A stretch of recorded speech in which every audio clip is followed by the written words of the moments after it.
Good evening, everyone, and welcome to Hofstra University. It's great to have you all here this evening, and welcome to our land use training program for municipal planning and zoning officials. My name is Rich Gardino, and I am Dean of the Breslin Center for Real Estate Studies, and we are delighted to be able to present this program to you all this evening. Tonight's program is a collaboration between the Maurice Dean School of Law at Hofstra, the Nassau County Planning Commission, and the Institute of Real Estate here at Hofstra University. Let me just take a moment before we get started to thank our sponsors and recognize them. The sponsors are Cameron Engineering, the Engel Berman Group, the law firm of Farrell Fritz, the Frank G. Zarb School of Business at Hofstra, the Long Island section of the American Planning Association, New York Metro Chapter, the law firm of Ruskin Moscow Faltacek, and VHB Engineering, Surveying, Landscape, and Architecture. Why don't we give them a round of applause?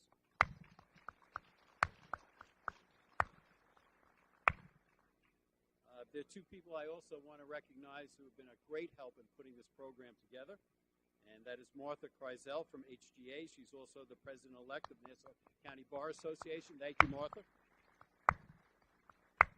And we're delighted to have Ashira Ostrow, who's a professor of law at Hofstra Law School, back with us again. This is her 9th year helping us out. Ashira, thank you so very much.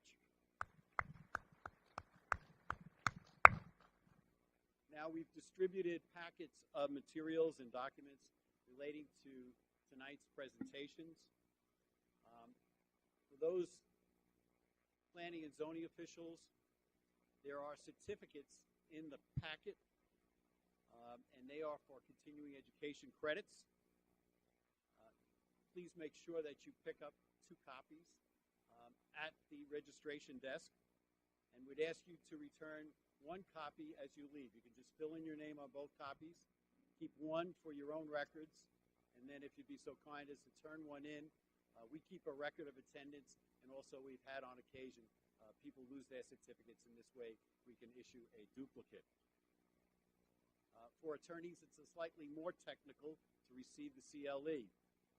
You must sign in with the attendance form on the way in. Please make sure you have your name and address legible. The certificates are mailed in accordance with the state CLE board. And you must sign out this evening as well in order to get credit. So let me just repeat that. Please sign in. Please sign out. We'd appreciate you turning in the evaluation forms as well. And make sure that we have your name and address legible. For the certified planners that are here this evening, we have the director of the Planning Association with us, Sean Sally. Sean, just raise your hand. If you have any issue with, thank you, Sean. If you have any issue with regard to getting planning credits, Sean can arrange for that as well. At this time, it's a pleasure for me to introduce Nassau County Executive Ed Mangano. Throughout his career, Ed has focused on rebuilding Nassau County and creating jobs to put people back to work. He and his economic development team have helped create and return 20,000 private sector jobs in Nassau County to assist employees and residents. And he's also worked very hard to create more than 1,000 new housing opportunities that are now underway or being constructed here in Nassau County. We're absolutely delighted to have him with us this evening. He's going to talk to us about an exciting plan to redevelop the hub and Nassau Coliseum. Please give a warm welcome to Nassau County Executive Ed Mangano. Thank you, Rich. It's always a little slice of heaven to be back at my alma mater. And gotta lighten up. We got 4 hours to spend together. All right, that didn't get you either. Well, I like to say my sister-in-law, Cindy's here. It's great to see my sister-in-law. All right. Wow. The plan's not going to be that boring. So I had the opportunity to talk a little bit about economic development and certainly our plan for the hub's future, and it's certainly an honor to join with you all. It's great to see so many Nassau County people people that work in planning and county attorney's office with us as well. So I thought first of all, I want to let you know, your handout that you have is our submission to New York State. This is going to abbreviate it a little bit and add a little bit more background than you have in your handout. But subject, the hub, Nassau Veterans Memorial Coliseum, opened up in 1972. Some of you in this room were probably there. In 1982, they added 15 suites. And in 1985, they added 17 more suites. And those of you that have been in the suite area know that some of them have obstructed views. Why? Because when the Coliseum was built, it wasn't built with suites in mind, and they were added later. After 43 years of use, the Coliseum had become outdated and not competitive, to the point where the NHL was advising the Islanders that their lease would not be renewed unless there was a major renovation at the Coliseum. Those concerns emerged in 2002, 2003. The former county executive put forth a plan, an aggressive plan known as the Lighthouse, that would have provided a privately funded Coliseum, because even back then, there wasn't a great appetite for public funding for a Coliseum. That Lighthouse plan ultimately failed in 2004. I came into office in 2010 looking for creative ways to keep the Islanders, which would have required about a $350 million investment in the existing Coliseum to bring it up to the standards that the NHL was presenting to the county at the time. We first suggested in 2010 a casino may be the answer. Why? Because it was very attractive financially. One, they were offered to pay for the entire Coliseum, and two, they would have shared 25% of the revenues derived from casino gaming with the state, and the county then, per the statute, would receive a share of that. So it would be tens of millions of dollars of revenue each year, and of course, we would have kept the Islanders and had a new Coliseum. That proposal failed for a number of reasons, and I know my alma mater was not fond of having a casino down the block. But for a number of reasons, that didn't go forward.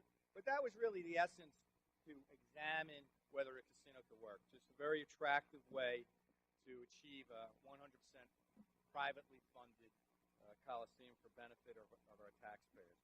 So in 2011, after, again, trying to find a public sector investor, a private sector investor, to invest their dollars in the Coliseum, we turned to the voters, because we had now exhausted several plans for redevelopment.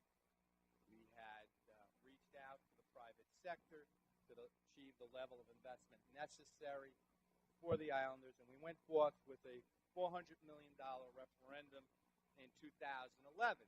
That referendum included not only a new Coliseum to meet those standards, but also we added a minor league baseball stadium to be added and to create a real sports destination at the hub.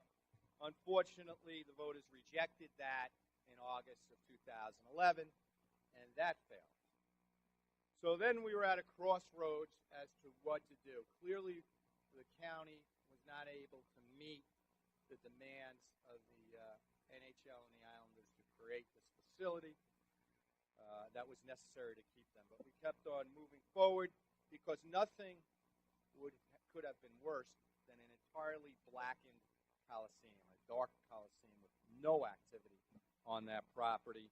So I launched an effort to find a solution that would attract the private sector, and that, again, was launched in 2012 and ultimately resulted in NEC, or Forest City Radnor's proposal to privately invest $260 million in the hub, which includes a newly renovated Coliseum, albeit about 13,000 seats, and also an 188,000 square foot retail center.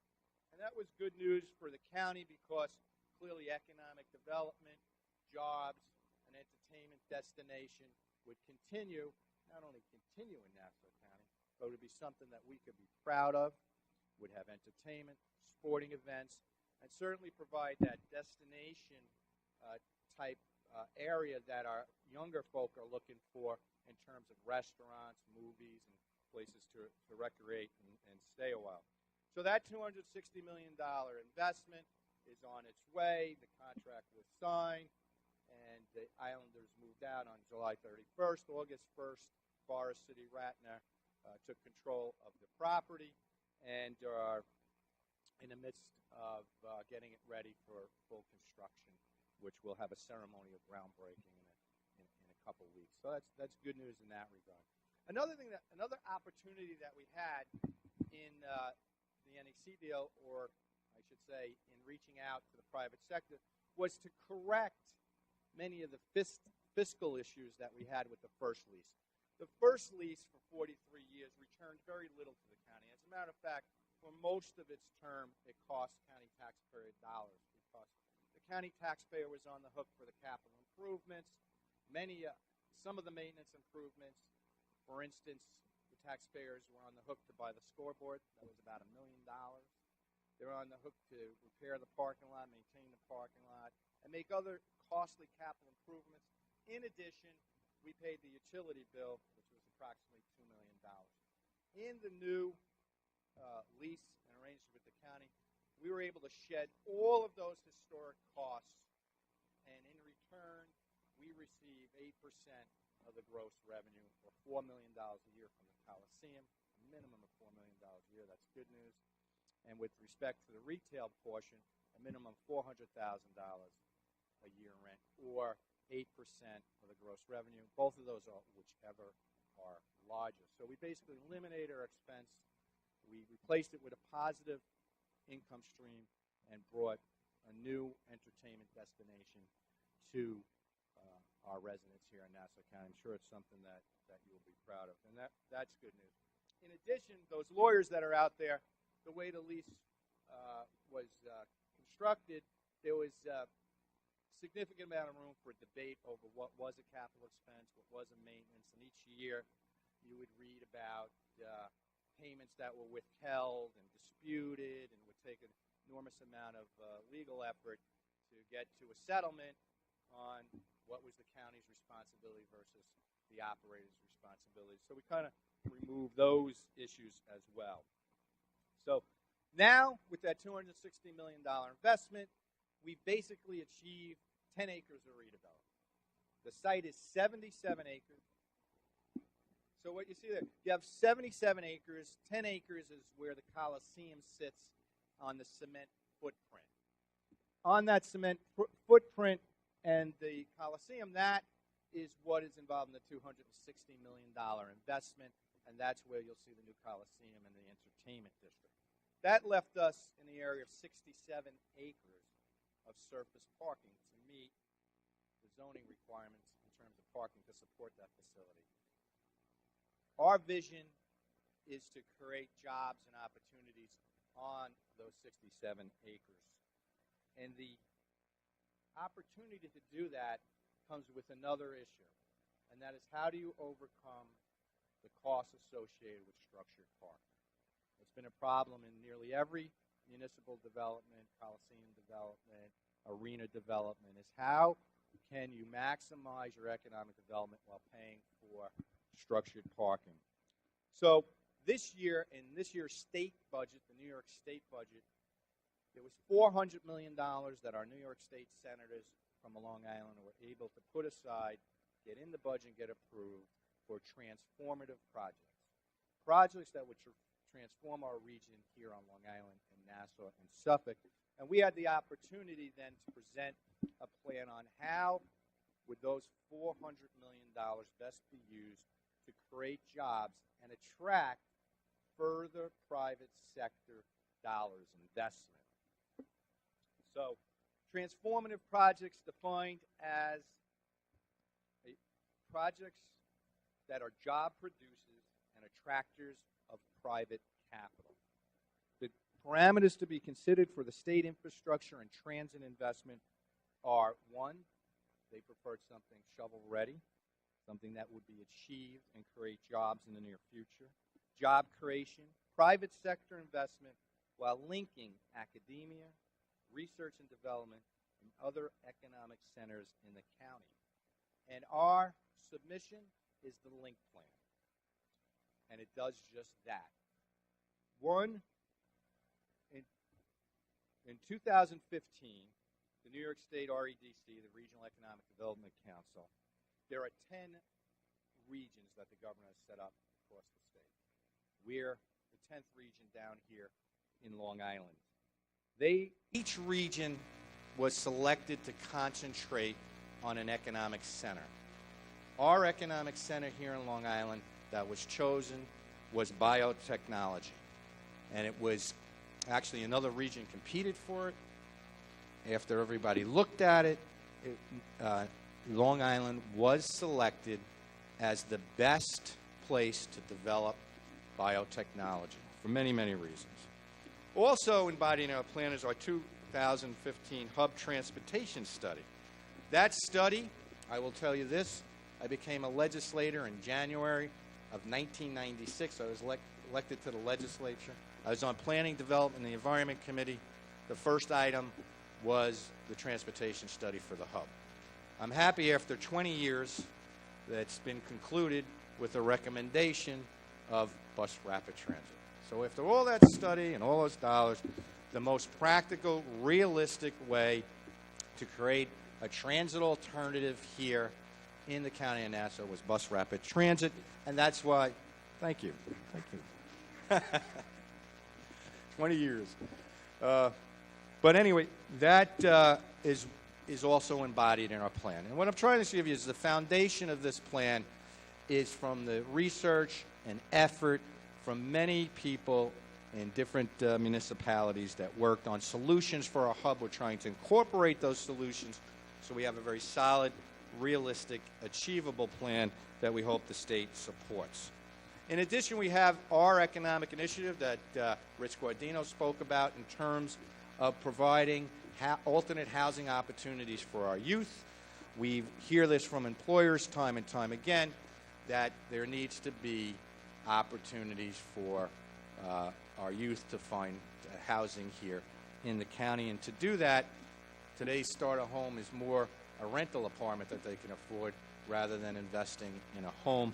And that's why we launched an initiative through our economic development offices to create an incentive to convert vacant office buildings into rental apartments. This has been very successful.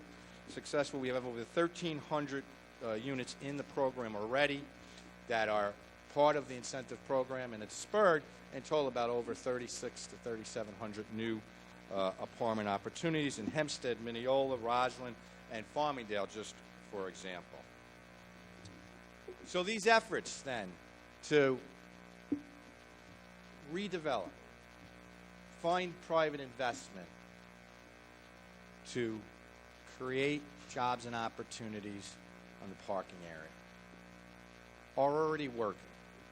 We were very, very happy to announce Sloan Kettering will make a $140 million investment and build a state-of-the-art cancer research center, and also engage in clinical research and work with our academic institutions of higher learning like Hofstra University right on the hub property on 5 acres there. Presently, they have signed the contract. We've negotiated. They signed a contract, and it's in the legislative process. We're looking forward to approvals in that regard. So our link plan. Our link plan identifies 51 acres of surface parking at the hub to create jobs in biotechnology, which basically will free up about 1.4 million square feet of development. We have it broken down into 3 phases. Phase 1 seeks $225 million in state infrastructure and transit investment from those transformative dollars, that $400 million fund that is in the budget. And it breaks down, well, it breaks down as follows. $121.9 million for green parking structures to serve as the foundation for privately funded buildings, and we're going to talk about all of these. $50 million to support a bus rapid transit system, $18.4 million for green pedestrian connectors, and $34.9 for green infrastructure. So the link plan, as you see, has 3 phases. When we initiated this plan, we were focused on phase 1, those 39 acres. Phase 2 is 12 acres, and we actually recapture about 2 acres of land when they adjust the roadway in that corner. And then there's 28 acres in phase 3. It is, in fact, since we developed the plan, we wound up contracting with Sloan Kettering, and it's in phase 3 where we have 5 acres of development already committed to. So next slide. Phase 1, again, has 4 components: the green parking structures, the green pedestrian connectors, green infrastructure, and bus rapid transit. And that will result in an economic impact of creating 11,200 jobs in Nassau County and add $1.9 billion in our economy. The project is ready to begin on investment. What does that mean? One of the criteria was, how close are you to shovel ready? We are ready. In fact, the property was again under construction in phase 1 with the Coliseum and the entertainment district, 188,000 square feet. 2, progressing with Sloan Kettering. And 3, we would be ready to complete the engineering on this plan and get in the ground within 6 months of commitment of the dollars for the parking garage. The project will create a walkable community, will increase public transportation options, connect transit centers, transit-oriented housing developments, academic institutions, cultural centers, and retail centers. And those are really the components of the plan. They want the plan to connect other assets in this county, other economic centers, other institutions of higher learning, and we achieve that in this plan. So the center, again, next slide, would be, and one more, would be the green parking structures. They're designed to support building foundations, incorporating green initiatives in roofing, landscaping, stormwater management, and draining. So the parking structures become more expensive as you begin adding these other assets. In other words, you add cost when you want to create a structure that can support a building and a plaza. You add cost when you're incorporating the green infrastructure. But this is the opportunity to do it the right way, the green way, and the aesthetically pleasing way. In addition, the structure will free up 4 acres of rooftop plaza area. This will make the office, research and development, biotechnology field. This will create an attraction because not only will you have aesthetic buildings with good transportation, but you'll have an opportunity for those that work in those buildings to enjoy green space, communicate, congregate, and recreate. In addition to the green parking structures, we want to connect this facility in a walkable way, and we proposed 3 pedestrian crossings. 1 pedestrian crossing will go connect RXR Plaza in Kellenberg to the Coliseum, the hub. 1 will connect Hofstra University, their medical school, and other assets here, including the Hofstra community, to the hub. And another pedestrian crossway, which will be over the roadway, will connect Nassau Community College, and that's also our Museum Row and Mitchell Field. And those will then create safe ways, inviting ways to walk across the well-trafficked roadways there to get into the community and enjoy it, and also support the economic activity that is occurring on the property. In addition to that, we try to create further green space as an attraction to our residents as well as for our environment with stormwater management, lighting. We have a play island concept embedded in this proposal that will increase recreational opportunities and extend the time that residents would spend at the hub. And that would help obviously with traffic as well. We also have landscaping and planting in that part of the proposal. So those three parts of the proposals begin to create the walkable community, begin to connect it, and begin to create an attractive environment for the biotechnology field. But in addition, it unlocks those acres for job development, which presently, again, cannot be used. They have to be put aside for surface parking to support the existing Coliseum. This changes that in a very unique way, and we believe a very aesthetically pleasing way, whereby the green infrastructure will be 2 floors below, so 2 levels below ground, 1 above ground, and bermed, and then on top of that will be the buildings. This will also allow the bus rapid transit system to run through the first level, and then you would come up to the building. So let's talk about bus rapid transit, which is a significant part of the program. Bus rapid transit, as I said, was studied in the hub and was chosen as the preferred transportation alternative. The option is one that we believe we can achieve within a year of a commitment.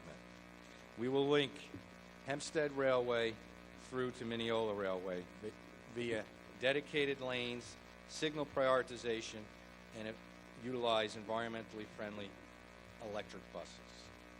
So the benefits of bus rapid transit, it will reduce congestion and promotes economic growth by connecting. If you begin at Hempstead Rail, it will run through to Hofstra University, Nassau Veterans Coliseum, Nassau Community College, Museum Row and Mitchell Field, Roosevelt Field, County Seat Drive, and then loop into Mineola Rail.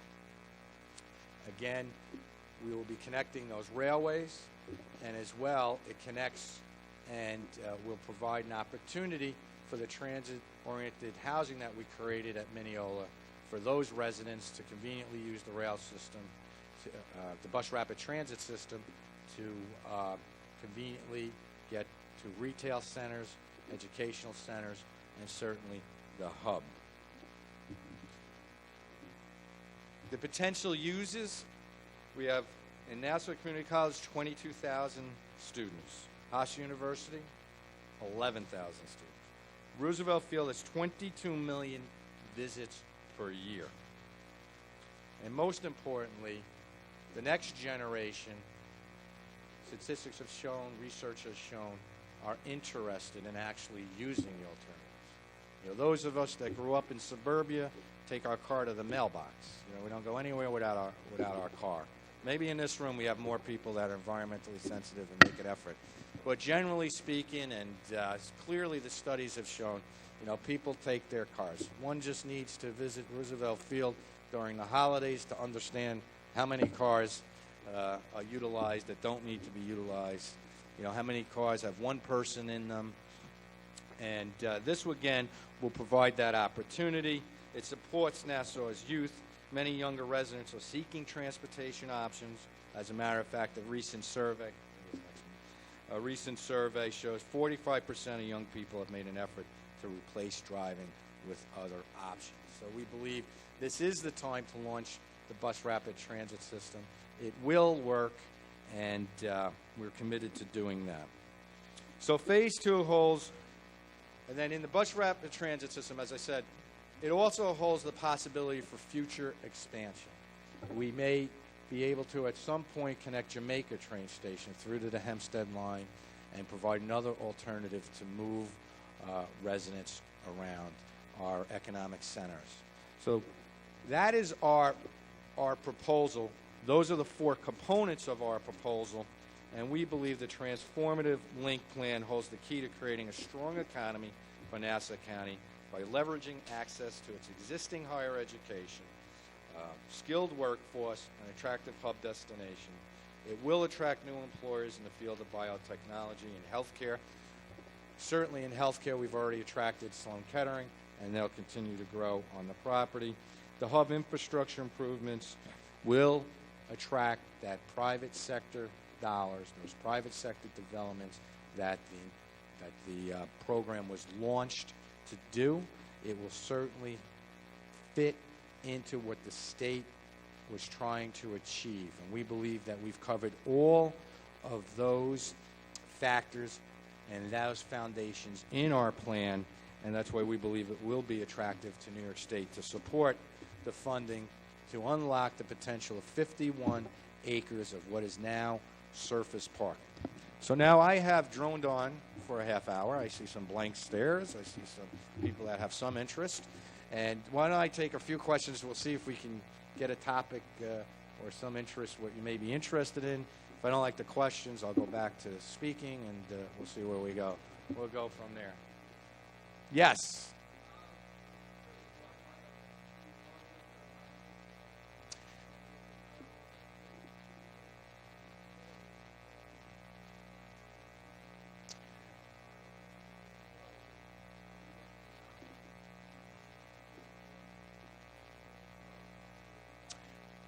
Right. Well, that is the whole point of the Regional Economic Development Council, was to identify how that doesn't happen. And part of that was to divide the state into 10 centers, each focused on a different industry, as opposed to competing for the same industry. You know, over the years, throughout the whole state, you're competing against yourself from a state basis for the same companies. This is designed to begin creating clusters and sectors of industry. As I said, the Regional Economic Development Council announced about 2 months ago, after they have really been working in this area for quite some time, to divide up the state and, again, suggest sectors of growth. So Long Island was selected as biotechnology. You know, obviously healthcare is our #1 employer here now on the island. You know, 25 years ago it was the defense industry. Today it's healthcare. Hofstra University's medical school. The fact that we have a number of research institutions already on the island engaged in research and development in this particular area, the skilled workforce, and now we believe what we can do here puts the equation together to create a likelihood of success in the biotechnology field. And I hope that answers your question, but that's the design. Yes.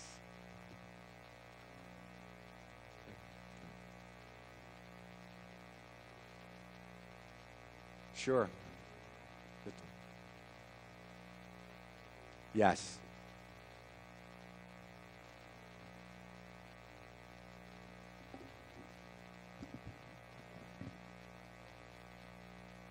Okay, so first part of your question is it's 2 levels below grade, parking garage, if you will. 2 levels below, 1 above, so 1 at surface level, but then the buildings will start above grade. It's designed to create a berm around that first level, so the 1 level above, which is the building, will really look like surface level, and that's the design. The green aspects are in many areas in it, but most of all, it's going to not only create the foundations for buildings, but it's going to free up 4 acres of green space, plaza space, recreational space that would have been lost in a parking garage structure. So that's the green aspects, including stormwater management and other green initiatives in terms of lighting, and it actually even extends into the way in which the pedestrian connectors are constructed as inviting with plantings. They're covered. There's not, right now if you go down Hofstra Turnpike, ones for Hofstra obviously have elevators and stairways. These are designed to begin at surface level and end at surface level.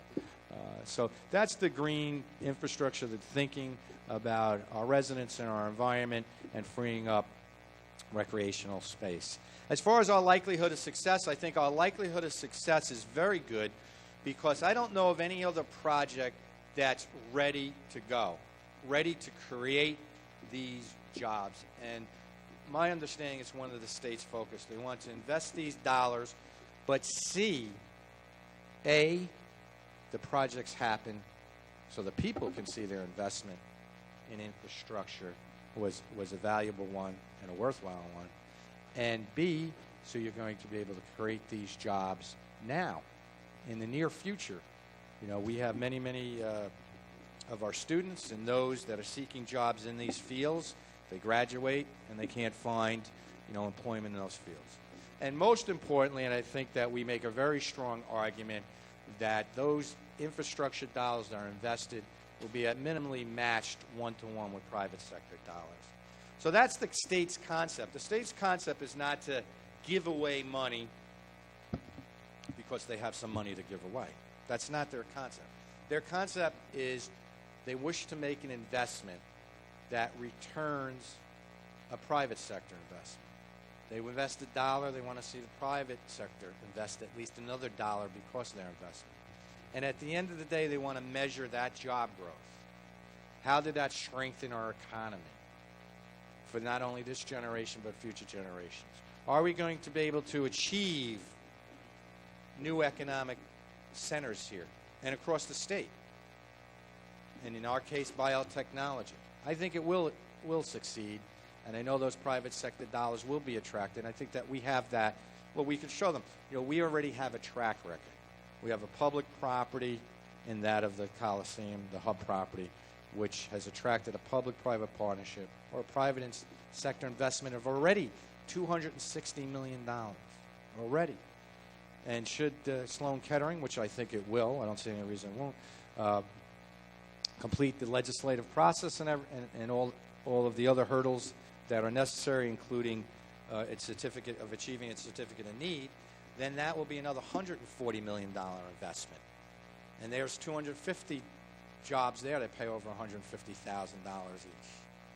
In addition, they'll be building a parking garage as part of their project. So we're showing that where the public sector to date, meaning the county, has partnered, it has resulted in that private sector development, and resulting in that job creation, and I think that's the foundation of what the state is looking for. So I believe it will be very successful in that regard. Yes.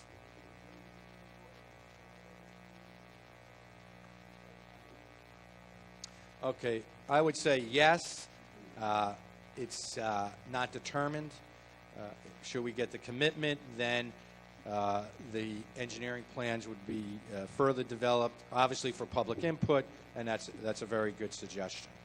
That's a very good suggestion. Yes. Ron.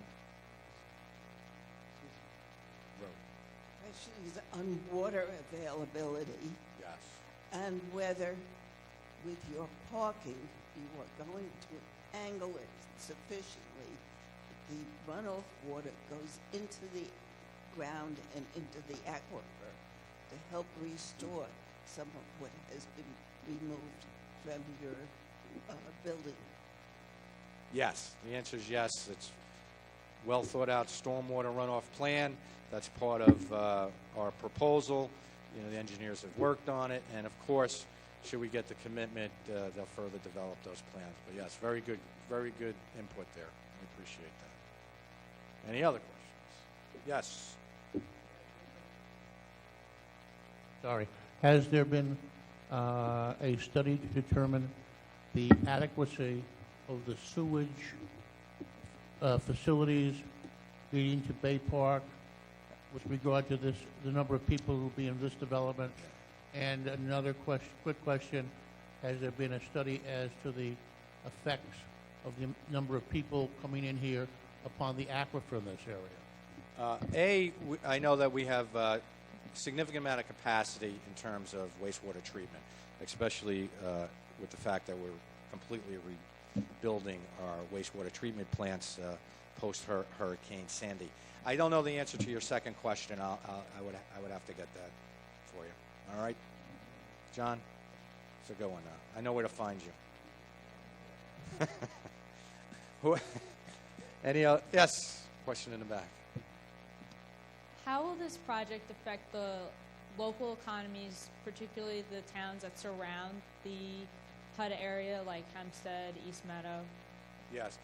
Okay, I can tell you this, that the retailers were very concerned if the Coliseum closed, how that would affect their business. So obviously this economic activity should help them bring more people in, more traffic through the county, and certainly a larger audience to join, to draw from. Obviously, when we move forward with the final plans, we'll be taking public input with respect to any individual concerns. But I think that the economic activity will spill out into those businesses that line the community. One thing I think you should be happy with, we will be eliminating the ticket or parking booths to enter the property. You won't have to pay to get into the property.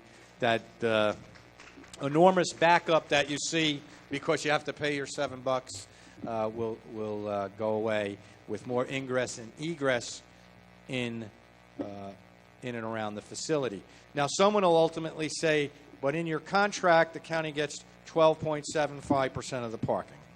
And that is true, but that fee will be incorporated into the entertainment ticket, the ticket that the Coliseum sells. So there'll be no collection for parking. You'll be able to park. Will there ever be a part that's VIP parking that somebody pays an exorbitant amount of money to park in because they don't want to walk? I don't know. Maybe they could set something like that aside. I don't know. But the most important part here is elimination of parking structures, free parking, and accessibility to our residents, as well as easing traffic congestion with ingress and egress into the property. Any other questions? Yes. Oh, we have a host of new programming. First, the current Coliseum. Take a guess how many events are at the current Coliseum for the last number of years. About 110. 110, 42 of them hockey games. NEC is already committed to 250 events at the new Coliseum. There'll be family shows, concerts that you're used to. But over and above that, we have commitments for 6 Islander games. 4 of the games will be regular season and 2 exhibition. So we have those 6 games to show the Islanders how great this place is going to be. That's another story I get beat up on all the time, but we could talk about it. I'm a betting person. They'll be back, but don't quote me. I hope Newsday's not in the room, because I got to call Bettman, and Bettman's got to go nuts and call me up and all this crazy stuff. So we'll avoid that by just saying I am confident that sometime in the future you'll see the return of Islanders, because the arena is going to be that good. The arena is going to be that good. It's going to be that attractive. Not to mention we have a great fan base here, and I think ultimately the team will decide on the economics, the corporate support, the advertising, and I think you'll find a stronger base here than in Brooklyn.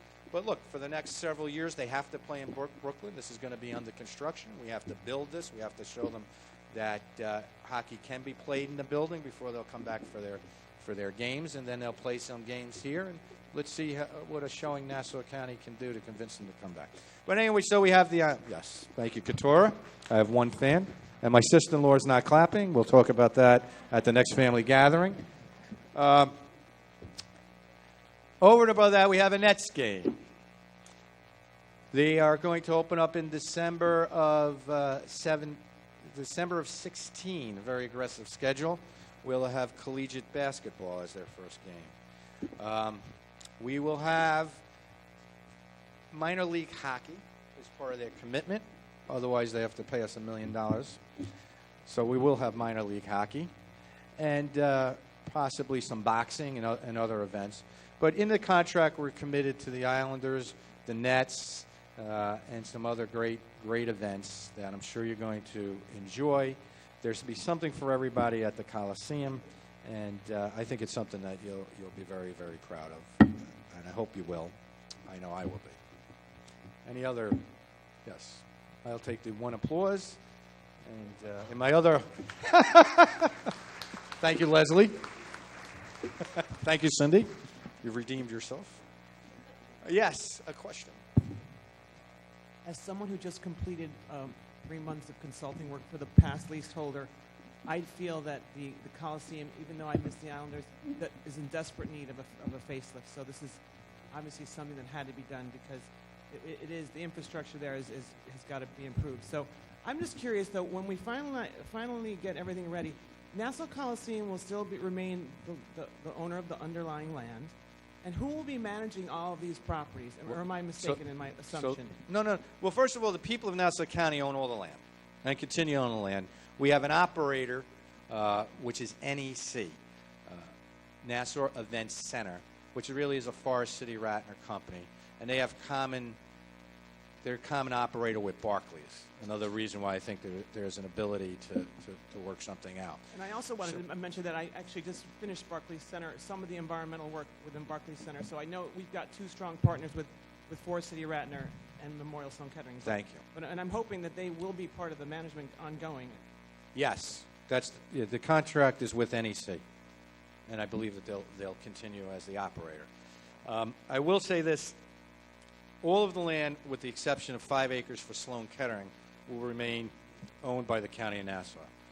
For the Sloan Kettering deal to move forward, they needed to own the land, be a not-for-profit, and I thought that the public purpose there, having a state-of-the-art cancer center and clinical research center, was an important public purpose, so we advanced the sale of 5 acres to Sloan Kettering. Now, we advanced that 5-acre sale, but we also put in there a reverter. Should it not be utilized for the purpose that we decided to sell it for, it reverts back to the County of Nassau. So, in other words, as long as it's continuing in that purpose or a healthcare purpose, which I think benefits the people of Nassau County, they could continue to own it. If not, it will revert back to the County of Nassau. I just have one last thing. Is the Marriott staying or going? What's going on? The Marriott, obviously not involved in this transaction. It's on a separate lease with the county. There's 14 acres over there. My understanding it's going to continue as a hotel, which would probably do very, very well considering all the new economic activity that's going to come into the area. So I could also mention that in another way to cement the Islanders into our great county is we advanced a plan for them to continue their full-time practice facility in our county. Our first choice was Twin Rinks, but with my luck that went into bankruptcy. So then we set out a plan to move them to Cantiac Park, which was approved by the legislature, that would have created a facility for the Islanders to practice in, exercise in, have their corporate offices, and utilize the Cantiac rink. But lo and behold, during the bankruptcy proceedings, the Islanders were not the Islanders, but their related company, for those attorneys in here, I don't want to get misquoted, but a related company was the successful bidder, soon to be, I think, fully executed for Twin Rinks. So then we put our efforts back really in where we wanted it to begin with, because I just think it fits better, and that Twin Rinks will become the full-time practice facility of the New York Islanders. We had an agreement at Cantiac Park that settled a long-term dispute over a $4.5 million deposit the Islanders made or Charles Wang made in association with the lighthouse. So there was dollars there, and we were settling those dollars by making these improvements at Cantiac Park, and at the same time getting a commitment for open practice sessions, autograph sessions, and other events that invited the public in, basically free of charge to interact with the Islanders. We are now renegotiating that, but we intend to have the same benefits continue at Twin Rinks, which is really a beautiful, beautiful facility. And let me just spend 5 minutes on Twin Rinks because I don't think it came out clearly in a paper. I know you'd find that hard to believe. But Twin Rinks was a public-private partnership. So what did that mean? The county donated the land. In other words, didn't donate it. The county owns the land. The county permitted a private operator to build 2 ice skating rinks and 1 outdoor rink at their sole cost and expense on the county property to be used for ice skating events and recreational and sporting events. Every dime that was put into it was from the private sector. Our contract states, should they default or fully default, then the people of Nassau County receive that building free of charge. Should the county, and in all of its contracts, have a 30-day out where we could just give you notice, sometimes it's 6 months, depending upon the level of investment, but we always have an ability to just terminate a contract. If we were just to unilaterally terminate without reason, then and only then would the county be responsible for X number of dollars that are left on the property. So in no case was the county ever on the hook at any time period for any of the dollars that the investor put into Twin Rings. I will tell you this, that we had estimated the facility between $15 and $23 million. The operator and investor put in $52 million. Now, clearly, that's a lot of money. And clearly, he created an economic model that wasn't successful. But now, through the bankruptcy, it will be adjusted. The next operator is receiving it at a price at which they believe it is economically viable. We believe it will be. And they will continue to meet its county operations, and that facility will continue on. And that is the public-private partnership for Twin Rings. Any other questions? You get a full accounting of the county while we're here. Gives me a good opportunity to get it all out. Any other questions? Yes, Leonard.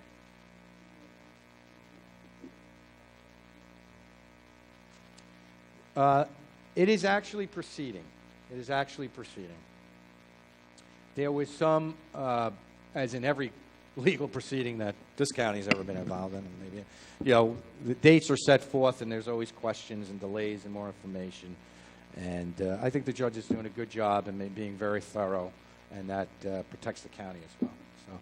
So we suspect that it's going to, you know, continue and will result in an executed contract and the new operators shortly, yeah, which I think is good news. Any other interest in the county at all? Oh, one more.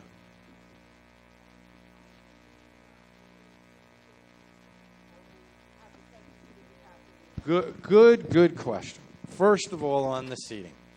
The Coliseum's not changing in its footprint. I think when the Coliseum opened, there was about 14,000 seats. And over the years, they creeped it up to 17,000 when they used the floor, I think 16,000 for the games. The new model is to have less seating. It does not mean that in the future, seating can be added back. It's their marketing model to handle the events and scalable events that they will utilize. So ultimately, if a particular sports team in the future refused or cited that an obstacle to coming back is that it only has 13,000 seats, that can be indeed answered. So that's the vision at 13,000. They can actually increase them now when they final plan, and we'll get their final number.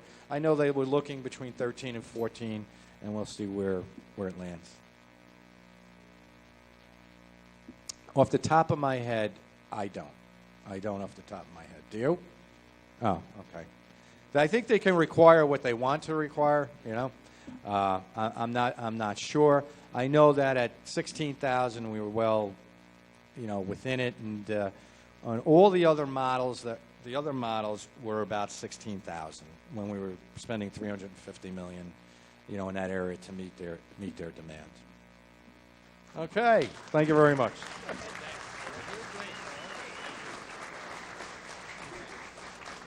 Ed, thank you so much for being with us. Let's give him another round of applause. Thank you.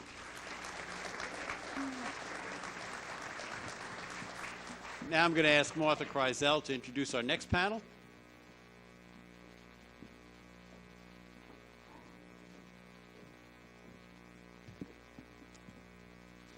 Our next presenters are Zach Richner and Tom King, both from the Governor's Office of Storm Recovery. You guys can come on up and get seated while I introduce you. I'm honored to introduce Zach and Tom and to share their impressive accomplishments since they joined Gozer in 2013. Zach and Tom have confronted head-on a heavily regulated, cumbersome, and complicated disaster recovery federal funding stream known as HUD's CDBG-DR program, and they have wrestled it to the ground. In doing so, they have relentlessly channeled it toward community reconstruction and infrastructure projects that reflect the public participation process, and that this is not on, I don't know, and that protect and enhance the safety and health of Long Island. Their detailed attention to these state-of-the-art resilient projects is extraordinary. Zachary Richner is a Long Island native and is director of the $700+ million New York Rising Community Reconstruction Program within the New York State Governor's Office of Storm Recovery, also known as GOZA. This grassroots planning and implementation program is the largest of its kind to date and was established to increase communities' physical, social, and economic resilience in the face of climate change.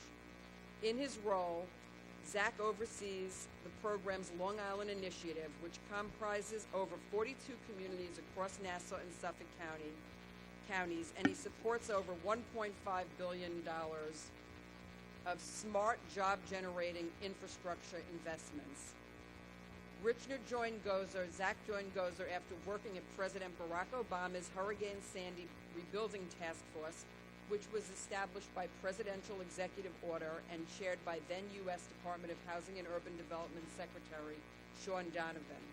Prior to his time at the federal task force, Richner served as the Ohio Budget Director for President Obama's successful 2012 re-election campaign, where Richner managed the largest state budget in presidential campaign history. Richner also has experience at the White House Office of the Chief of Staff, J.P. Morgan, Dewey and LaBeouf, and Richner Communications.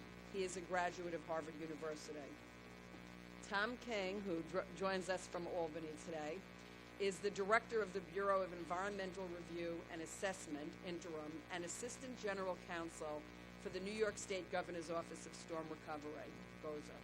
Mr. King began this position in October 2013 and currently serves as the certifying officer for GOZA with regard to both NEPA and SEQRA review. Mr. King served as program counsel to the New York Rising Community Reconstruction Program and has advised GOZA on matters relating to environmental law, procurement, contracting, administrative law, regulatory, statutory interpretation, and policy. Mr. King holds a dual BA from SUNY Geneseo and a JD and MS in environmental law from Vermont Law School.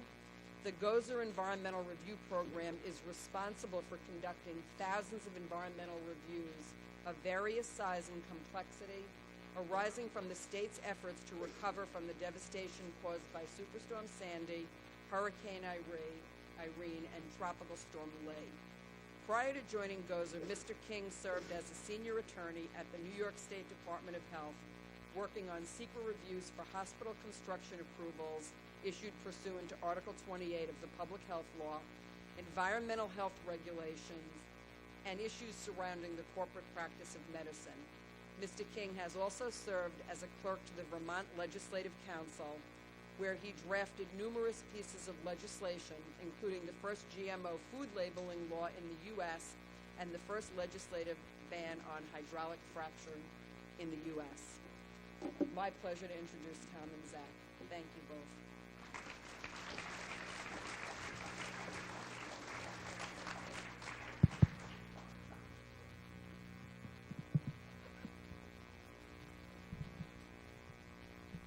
Looks like we're actually having some technical difficulties.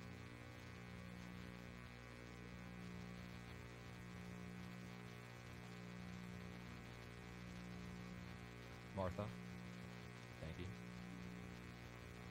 So while we wait for the slide presentation to be pulled up, thank you to Hofstra University for hosting this event, for Rich Bordino and the Wilbur Breslin Center for Real Estate Studies, the Maurice Dean School of Law at Hofstra, Nassau County Planning Commission and the Institute of Real Estate at Hofstra, and of course to all of you for the important work you do in your communities. And that's really what Tom and I are going to focus on today, is the community-based planning that you all do, but also that is paramount to the New York Rising Community Reconstruction Program, which is part of the Governor's Office of Storm Recovery. So the Governor's Office of Storm Recovery was enacted after Hurricane Sandy, which of course occurred in October of 2012. And in response to Hurricane Sandy, Congress passed the $50 billion Sandy Supplemental Bill, PL 113-2, in January of 2013. This included $15 billion of what is known as HUD CDBG-DR funding. That is the federal funds, U.S. Department of Housing and Urban Development, Community Development Block Grant, Disaster Recovery funding. That $15 billion is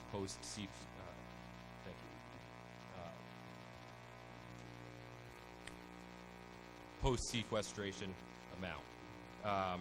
And that is the $15 billion that in part funds the Governor's Office of Storm Recovery. There were three main grantees from the $15 billion, New York State, New York City, and the state of New Jersey, and each received about $4.5 billion.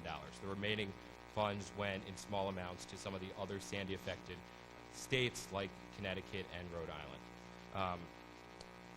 The HUD CDBG-DR funds, some of you might be familiar with normal CDBG funds, very similar, except for a couple of things. So like the regular HUD CDBG funds that follow 24 CFR 570, all projects funded through this funding stream must fulfill an HUD-eligible activity. It must meet a national objective. The three national objectives are removal of slum and blight, benefits to low, moderate income individuals, and urgent need. And then specific to DR funds, there must be a tie to the storm. The storm can be any storm from 2011, 2012, or 2013 in a presidential declared disaster county. Gozer primarily focuses on storms of 2011 and 2012.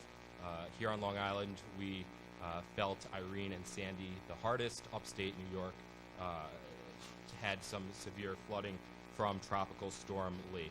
But the map up on the screen shows you the counties that were affected by these three major storms in New York State in 2011 and 2012. So the $4.4 billion that our office, the Governor's Office of Storm Recovery, has received is allocated to a number of different programs, all branded with the New York Rising name. So there's the Housing Recovery Program, which takes about 50% of the overall program budget. There is an economic development and revitalization effort. There is a very large infrastructure program run through the state where we're working on some of the largest infrastructure projects currently on Long Island, such as $400 million to Suffolk County sewers. Bay Park Sewage Treatment Plant has invested through federal and state funds $850 million, and then also supporting the local municipalities in their local match component of the FEMA Public Assistance Program. So that is all within the infrastructure program, but the program that we're here to talk about tonight is the New York Rising Community Reconstruction Program. It's a $700+ million effort that is a grassroots initiative, $700 million grassroots initiative established to provide rebuilding and revitalization assistance to those communities affected by Sandy, Lee, and Irene. And the governor, when he announced this, really decided that it was those people that lived and worked in a community that knew best how to rebuild, opposed to a top-down effort. He wanted it to be a bottom-up effort. So he identified, using federally assessed damage levels, 124 communities throughout New York State. So we're not just talking about communities here on Long Island, although that's what Tom and I will focus on today, but these are communities that range from as far east on Long Island as Mastic Beach, all the way up to the North Country and upstate. The 124 communities were each eligible for between $3 million and $25 million of funds, depending on how much damage had occurred in those communities. And then these 124 communities were grouped into what we called planning areas. So the 124 communities were grouped into 66 planning areas, each of the planning areas led by a planning committee of local residents, not elected officials. These were the civic leaders, the fire chief, the PTA president, the nonprofit leaders that came together to guide this process. And the planning committees were supported with state staff, as well as some of the best engineering firms from New York State and Long Island and around the world. So Cameron Engineering was actually a partner of ours in Suffolk County. They worked with Jacobs, and we have some of the team here that worked on the Long Island New York Rising program. Dave Genoway, Val Scopez, and Matt Carty are here as part of the program, and then the other members of the team who couldn't make it tonight are Jean Marie Buffett, James McAllister, and Laura Manafo. So just tremendous local knowledge that came together for this program. So here's a map of the 22 planning areas across Long Island, 13 in Nassau, 9 in Suffolk. These comprise a total of 42 communities. Over the next few slides, I'll just quickly scroll through the list of the communities so that you can see if any are of interest to you. It provides the names of the communities and how they're grouped into the planning areas, as well as the dedicated funding allotments.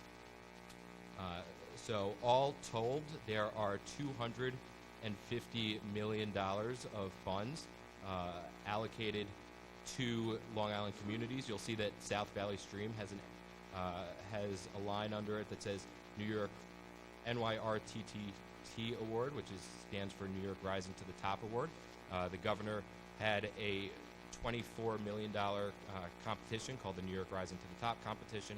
There were 8 different categories within the competition, and each planning committee could submit projects to win an additional $3 million. So on Long Island, we had 2 winners, South Valley Stream, as well as the Oakdale West Sayville community. And that brought our funding amount to about $250 million across all of the various planning areas. So we started the program in the planning phase, and the planning phase was where we married local knowledge with technical expertise. As I mentioned, each planning area had a planning committee composed of local residents and municipal representatives.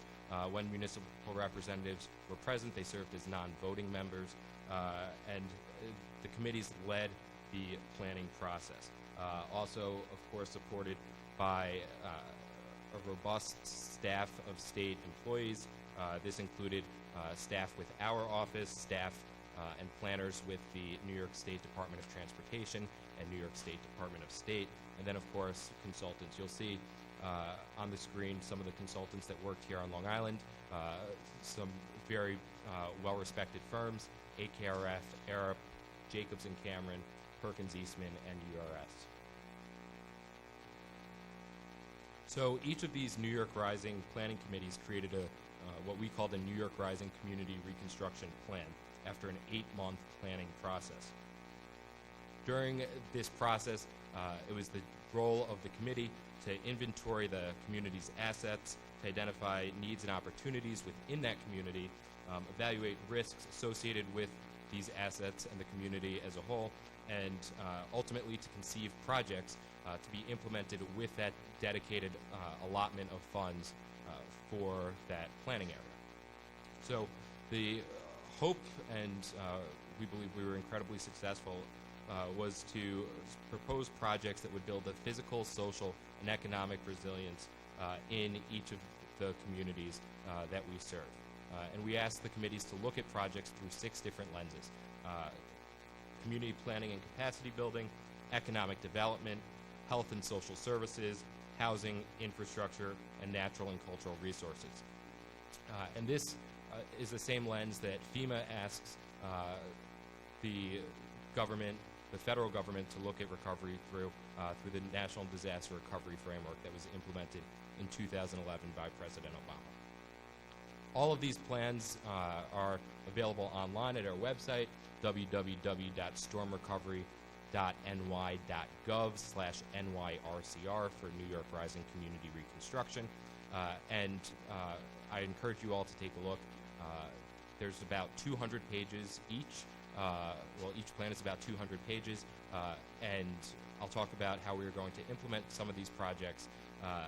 But even though some of the projects might not ultimately be implemented through our program, the idea is that we have provided a roadmap for communities to seek funding in the future and to actually implement some of these projects when additional funding does become available. Throughout the entire planning process, the one thing that we were sure to layer over it was community input, and this was absolutely paramount for our process. Our planning committees met regularly. All meetings were open to the public and publicly advertised. I'm sure Bob is very happy about that. And over 650 planning committee meetings occurred across New York State. 700 committee meetings, 700 committee members participated in the program, including 300 Long Islanders. And in addition to all these meetings, there was a series of 4 public engagement events that occurred in each planning area. And this was to solicit feedback from community members and also to make sure that community members were fully aware of the direction in which the program was headed. So there were 250 public engagement events held throughout the state. 5,000 Long Islanders came out to these events to provide input. And some of our events here on Long Island actually attracted over 300 people. So there was a lot of excitement within the communities that participated in this process. All information and documents were posted on our website, so if somebody could not make it to our events, they could go online. We focused on vulnerable populations and getting materials out to them and encouraging them to participate in the process. And I think a silver lining to this entire program that doesn't get talked about a lot is how we really encourage some of these community members to take an active role in government for the long haul. So, as I said, we did not allow elected officials to be voting members on our committee, but since this process has ended, the planning process has ended, we've actually seen some of our committee members who never participated in government become mayors and trustees in the community. So the mayor of Mastic Beach served on our committee. There's a trustee in the village of Bayville. And they've said that without this program, they certainly would never have found the passion or excitement to go into elected office.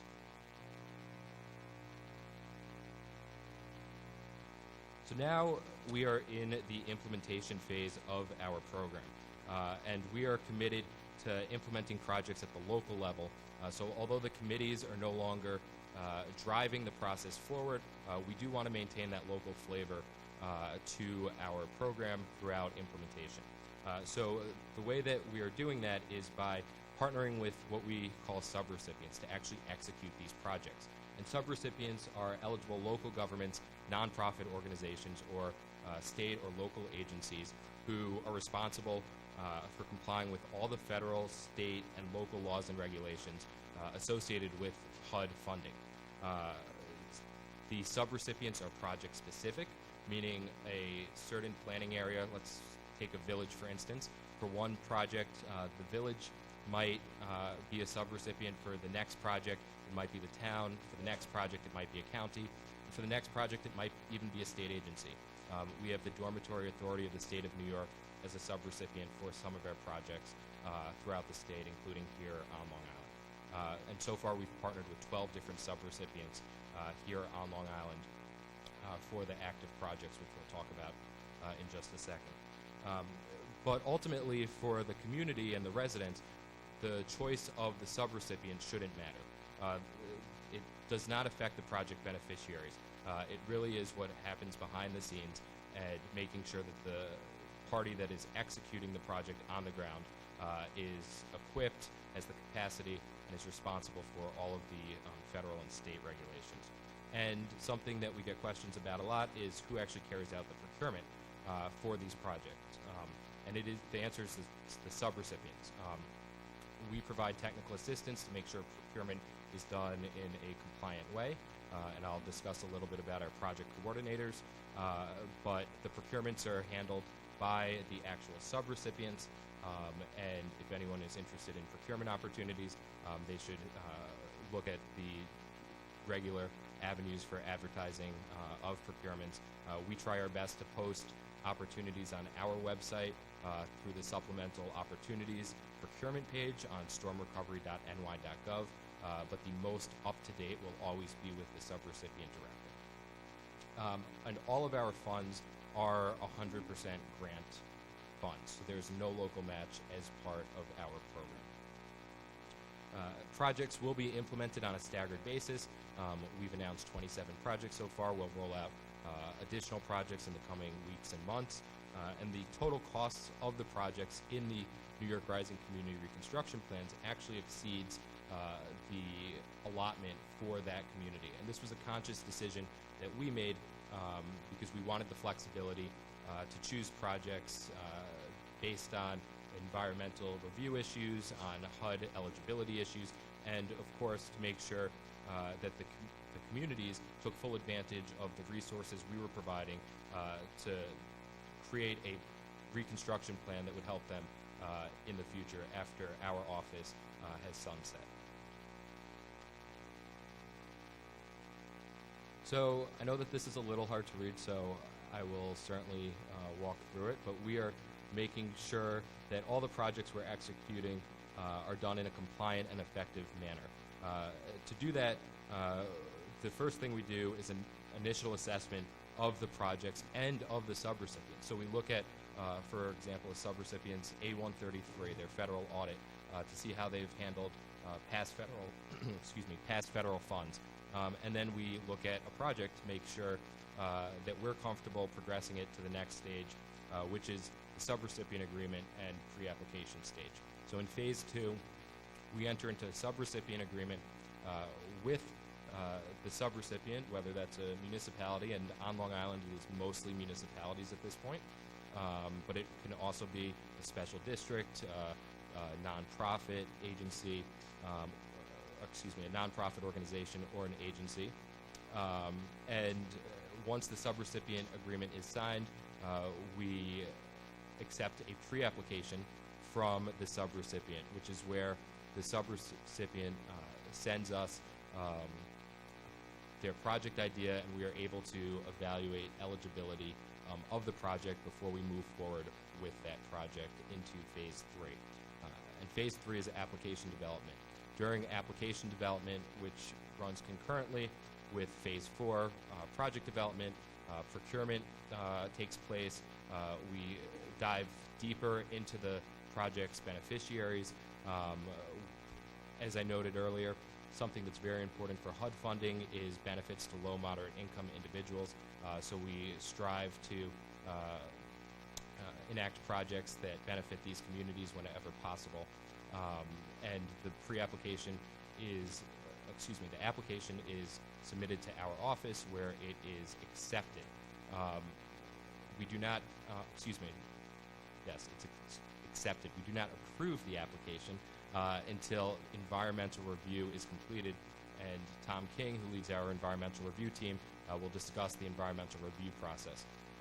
But for all capital projects, we cannot actually start construction until the environmental review is completed, which is why we differentiate between an accepted application and an approved application.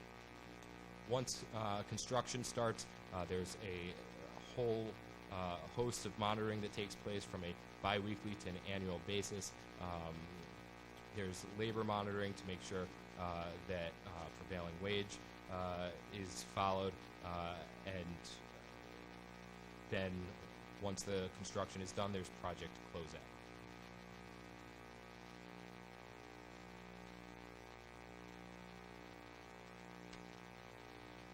So on Long Island, we have 27 active projects with an estimated cost of $125 million. This is 12 active subrecipients, as I mentioned, and also 25 procurements have been issued to date. Most of these procurements are for A&E contracts, and that will lead ultimately to the construction work for these projects. Statewide, we have 60 subrecipients. We have 140 active projects to the tune of $250 million, and over 70 procurements have been issued statewide for our program. This first set of projects here on Long Island primarily address the drainage issues, shoreline protection, and power resilience. So we have a lot of drainage projects, a lot of backup power for critical facilities and first responder facilities, and we expect that our future projects will address a lot of the same issues, but also be projects that address local capacity building, economic revitalization, and ecological protection as well.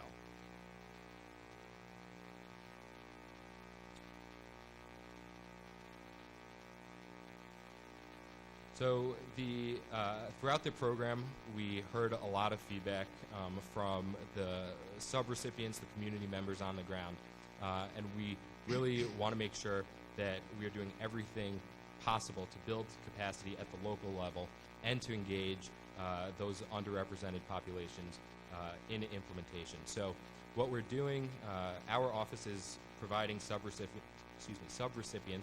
with dedicated project coordinators through a firm called Hunt Guyot and Associates.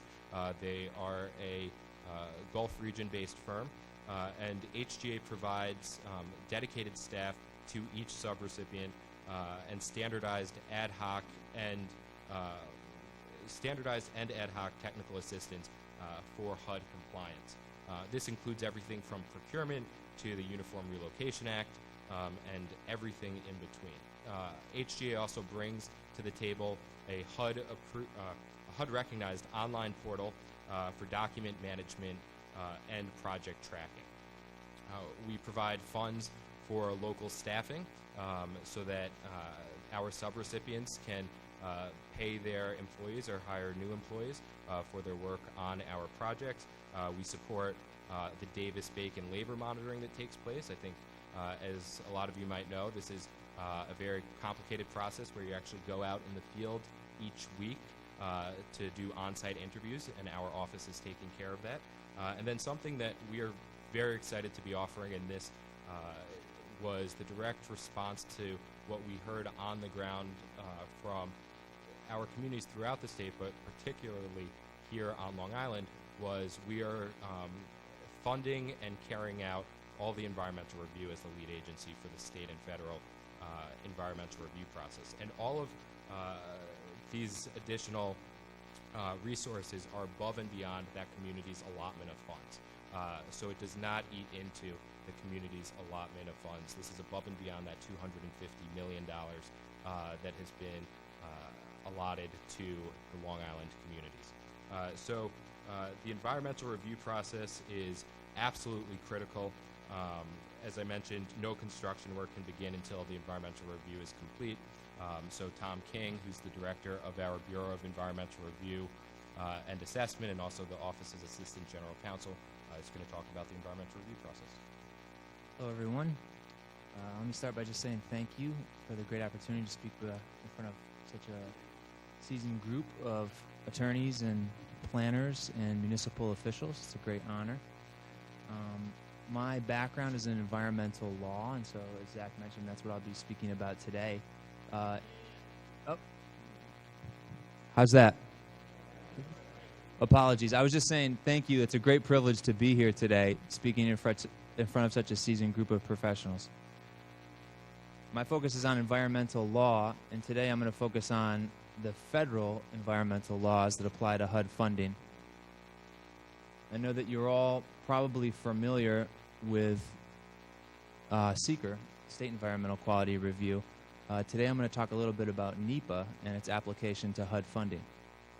So the National Environmental Policy Act of 1969 is the statute that really started it all for us and controls all of the funding that we expend to varying degrees.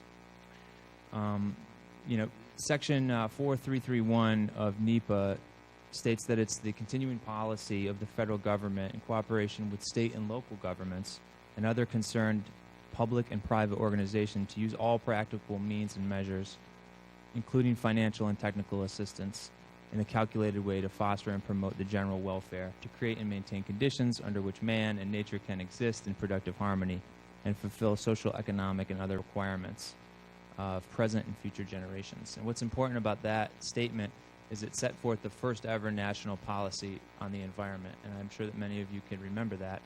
I was not born at the time, so I cannot remember that. So NEPA requires that all federal actions, including funding actions, be reviewed to determine whether the action significantly affects the quality of the human environment. And what that means for us is that prior to funding an action, we have to undergo a NEPA review. Some of you may be familiar with that, and some of you may not. You can think of it as a more complicated SEQR review. NEPA also established the President's Council on Environmental Quality, which put forth the regulations that implement NEPA 8 years later in 1978. And those regulations call on all the federal agencies to put forth their own regulations that implement NEPA in a way that's tailored to the types of activities they engage in. And so HUD has done that, and those are found under 24 CFR Part 58. And those contain the procedures that govern all of our actions as a state recipient of HUD funding. So, Part 58. It can really be broken down, and I've tried to break it down here into its main component pieces. The main components of all applications, as Zach mentioned, we first receive a pre-application that has a summary of the action, and then we later on receive an application that has more detailed information. But at the pre-application stage is when we really start looking at the action to determine how it comports with the various federal authorities as well as state authorities, and we'll get to that in a second. We categorize the project very similar to SEQR's Type 2, Type 1, and unlisted categorizations. HUD has broken out categorizations into exempt activities, which are studies, planning activities. They call those exempt. Then they also have the categories that are middle of the road. You can consider them very similar to unlisted actions. They call them CATX or StatX in FEMA terms, which stands for categorically excluded. And then there's also what you could consider, I guess, a corollary to Type 1 actions, which are those actions that require an environmental assessment. And if the environmental assessment in turn reveals that the action would pose a significant impact to the human environment, then an environmental impact statement is prepared. And we're currently preparing one EIS, probably two in the near future, for the project that's off the coast of Staten Island. It's called the Living Breakwaters Project, where we're going to be putting a large rock rubble breakwater off the coast of Staten Island for about 2.5 mile for a 2.5 mile stretch to attenuate waves and also serve as a habitat for juvenile fish. So the next step is preparing the review. This is the bulk of the work that we do. And you might be asking yourself, why would a state entity prepare a federal environmental review?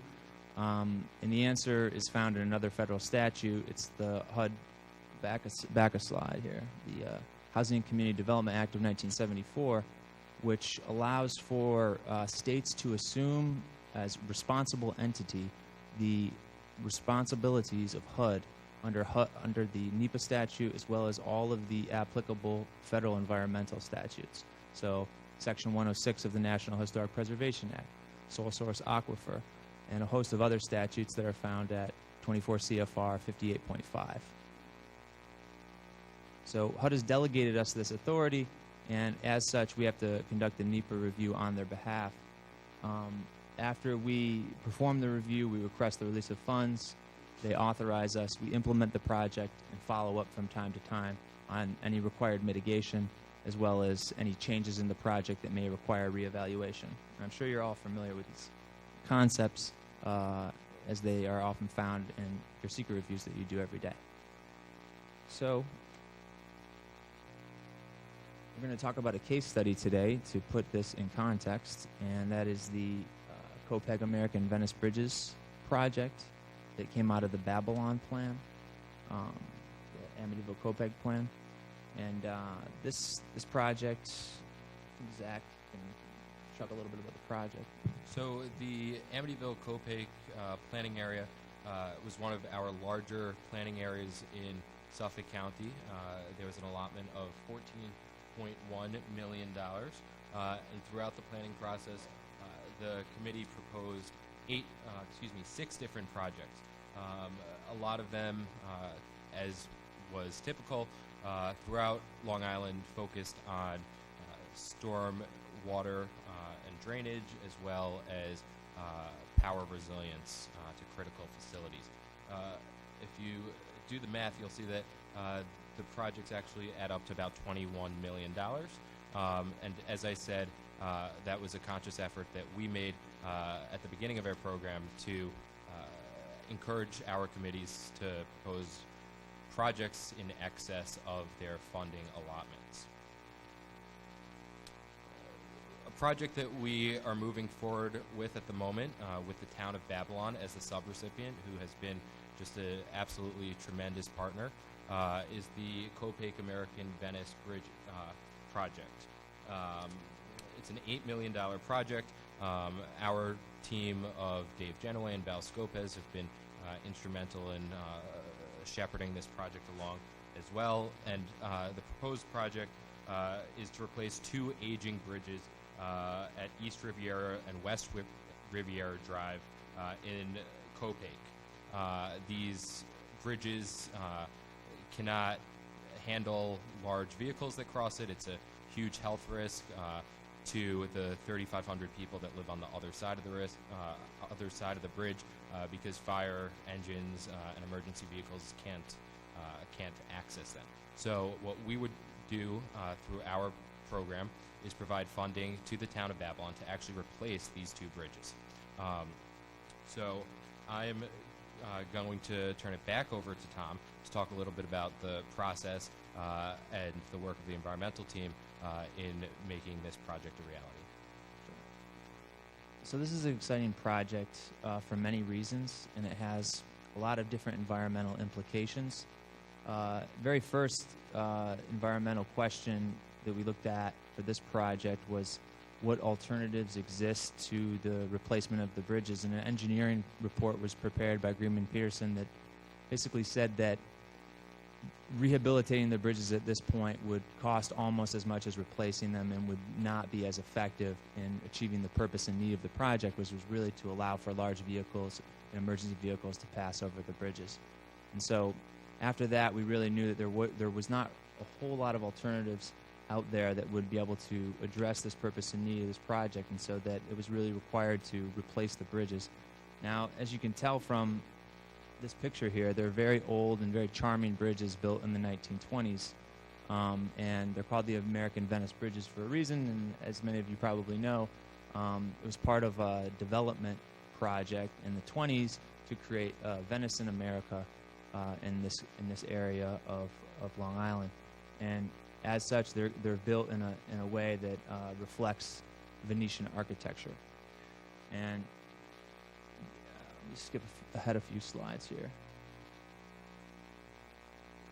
Here is a picture from the 1920s of the bridges in the same condition as you can see them today. Obviously, a little bit better, but one of the statutes that we must observe as an agency administering federal funds is Section 106 of the National Historic Preservation Act, which says that when federal funds are used on a project, they can't be used in a manner that presents an adverse effect to historic properties. And if they do present an adverse effect to historic properties, that adverse effect needs to be mitigated to the maximum extent practicable. And so what we did is when we sent this project to the State Historic Preservation Office, they said, yeah, if you're going to replace them, that's going to create an adverse effect. so that what you need to do is try to mimic the style of the bridges to the maximum extent that you can. And so we entered into, or we're in the process of entering into and signing right now. It's a very long process to get a memorandum of agreement in place with the SHPO, but we're there now, and we're about to execute it in a matter of weeks. That says that they will review it at the 50% and 90% levels of design. And really what they were concerned with was the size of the arch and the Texas-style handrails, which is a term that I learned in this process, which are those types of handrails. So that's what we're doing. And also, this project is in the floodplain. And in addition to the local floodplain regulations that you're all probably very familiar with, any federal funding also must adhere to two executive orders that apply to federal funding, 11-988 and 11-990, which are protection of wetlands and floodplain management, which say that anytime there's development in the floodplain, anytime money's going into the floodplain, you need to look at practical alternatives, try to eliminate any sort of floodplain development if you can. And there's also some prohibitions that are contained in those executive orders, and they're implementing regulations that say you can't use federal funding in the floodway unless it's a functionally dependent use, which a bridge is a functionally dependent use, so that's one of the exceptions to that prohibition. Also, some development standards that apply to the coastal high hazard area or V zones on the floodplain rate maps. There's a whole host of other requirements, and those are found under 24 CFR Part 55. I could go on all night about those, but I won't. I'll save you that. Also, flood insurance. So anytime there's a structure that's insurable, which a bridge is not under the NFIP, and we provide funding to that structure to either rehabilitate it, to create it, to build it, to fix the roof, then flood insurance needs to be carried on that property in perpetuity. And so we require a covenant be attached to any such projects. In this case, a bridge is not insurable, but it is one of the requirements that applies to any activity in a floodplain. Also, the sole source aquifer review. The Safe Drinking Water Act requires that any federally funded projects that are above a sole source aquifer, which all of our projects on Long Island are, be reviewed by the EPA to determine whether or not there's going to be any adverse impacts to the sole source aquifer. Mainly, they're concerned with storage of bulk petroleum, things of that manner. Also, reductions in impervious surface, which is why the Coliseum project earlier, is going to be very beneficial to the aquifer to allow additional recharge. The sole source aquifer regulations are found at 40 CFR Part 149, and they apply, again, like I said, to all these projects. So what we do is we would send off a consultation to the EPA to determine whether or not a project's in compliance with those. And this one is. Going back. And that's in a nutshell some of the, it's not an exhaustive list of the statutes and authorities that apply. For an exhaustive list, you can go to 24 CFR 58.5 and see there's a whole laundry list of statutes that we review. Again, I won't bore you with them tonight, but these are three of the ones that apply in most all scenarios. And you can imagine historic preservation is one that we often butt up against, because our initiatives are often to create a more resilient New York, to adapt to climate change. Often we find that directly conflicts with some of the mandates of the Historic Preservation Act, which say that things should stay the same. And so when we have very old infrastructure such as this, sometimes it can be a little bit more difficult to build resiliency into the projects, but where there's a will, there's a way, and we can find a way, as we did with this project. Thanks, Tom. The last GOZER initiative that I just wanted to touch on very briefly before opening it up to questions is the Rebuild by Design project here on Long Island, which is called Living with the Bay. It's a $125 million project along the Hempstead Lake State Park, Mill River watershed in Nassau County.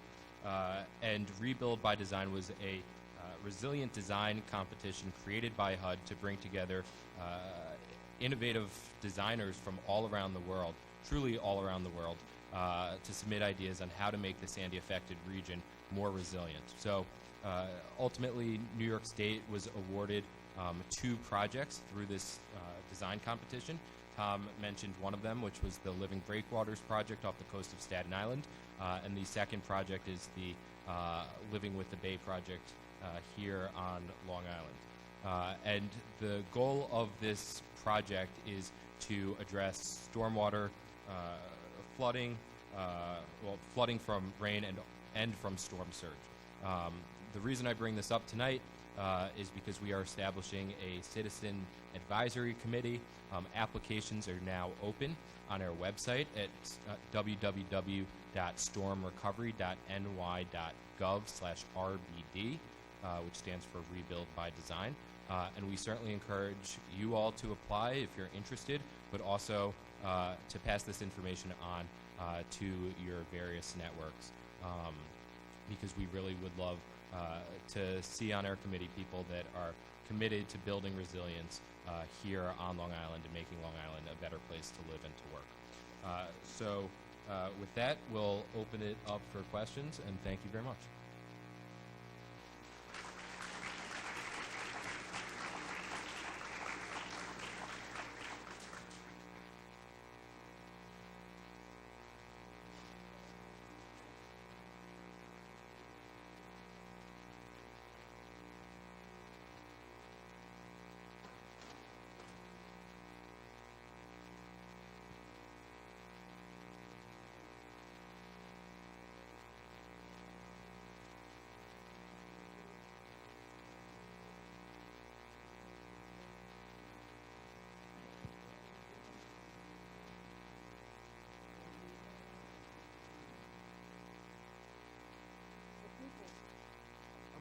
The people of the Massapequas come to me all the time and to my committee people and say, what happened? You put all this great effort in, but now I understand a little bit with this gobbledygook that we have to get through before we see $1. But I think it's very unfair for the governor to tell us, we got the money, go out and do the project. We're still waiting. You know, when I hear all these requirements, I understand. I've been in government for 30 years in the Massapequa Park in planning. And when you send planners down to us, they're very wonderful, but everything was like a stamp book for every community. Because I went to all the community meetings, and I asked the people, you want to get on my boat and see what happened to our shoreline? Oh, no, we don't have to see that. We're from Boston. We read about it in the paper. You know, so when the governor comes out with such a program for us, we're very excited. Our people are very excited. Some of my people here are on my committee. And no money. And I gave every report, I'd say, to the state, show me the money.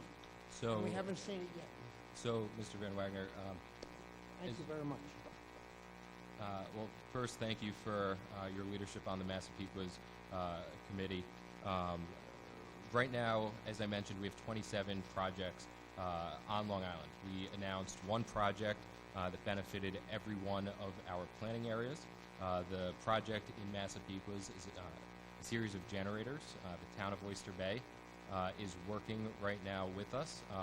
And I'm sure, as you saw from our presentation today, there are a lot of processes that need to be set up to ensure that these federal funds are spent in a responsible way, because we have to remember that these funds are not just our taxpayers, but taxpayer dollars from California. So that is why HUD has created all of these regulations.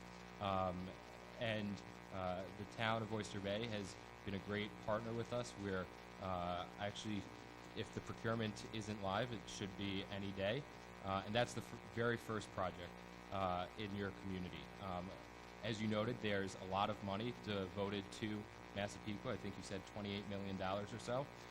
And we are speaking with potential future subrecipients on projects that we can partner with them on to enact these projects. So the one thing that I didn't mention, which is important, and certainly we're not trying to run up against this deadline, but in the Sandy supplemental bill, it's required that all of the funds are expended by September 30th of 2019.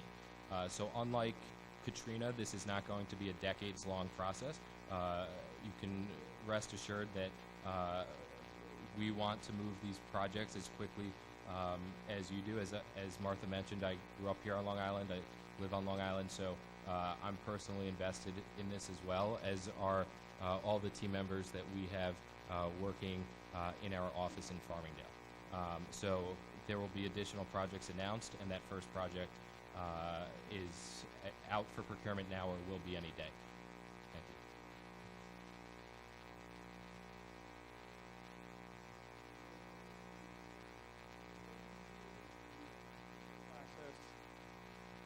you. Has been looked upon in some cases as an obstacle to certain development. In certain cases it works very well. In other cases, while the results are laudable and good, sometimes the process becomes interminable.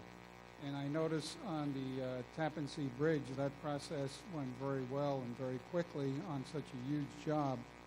And what kind of thought is given to streamlining and expediting the process so that it doesn't become an interminable process to try and get something done in our great state? Yeah.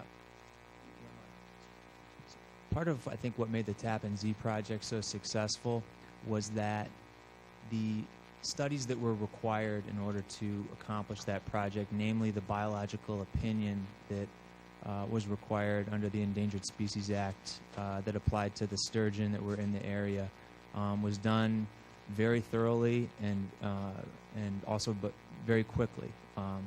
And I think that's attributable to not only the people that were brought on, namely that was ACARF's Sandy Collins, who we work with on all of our projects as well, but also I think a lot of insight into how to make the process both effective and still obtain those laudable goals that you mentioned, but also make sure that the process is followed, because there are procedures in the process, just like there are in the NEPA process, that must be adhered to, but they can be done in a way that can be expedited. Obviously, a lot of these projects have a lot of community support, so that is something that's very good for them as well. And we also have the same firms that worked on that Tappan Zee project we've brought on here. We have 5 firms that we work with to conduct all the studies that are necessary to advance these projects.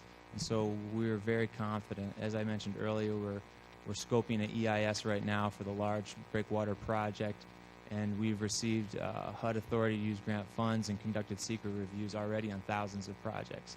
And so now as we move into the community reconstruction program, we're also beginning that project as applications are beginning to be received and procurements and engineers are being brought on board. So hopefully with the same amount of attention that went into creating quality reviews but at an expedited pace that made the Tappan Zee a success, we can apply that here. Any other questions? Thank you very much.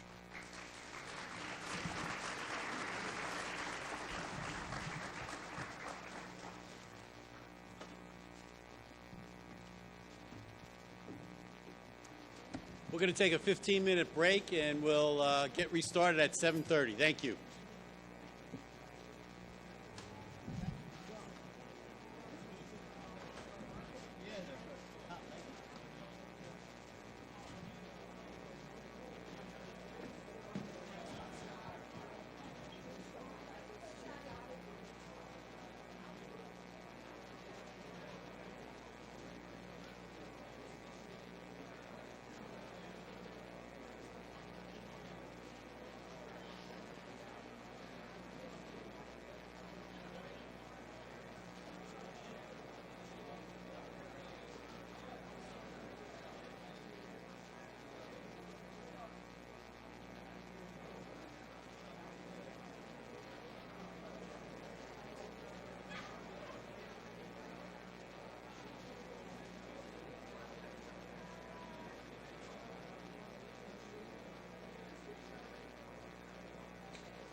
Ladies and gentlemen, would ask you to take your seats once again.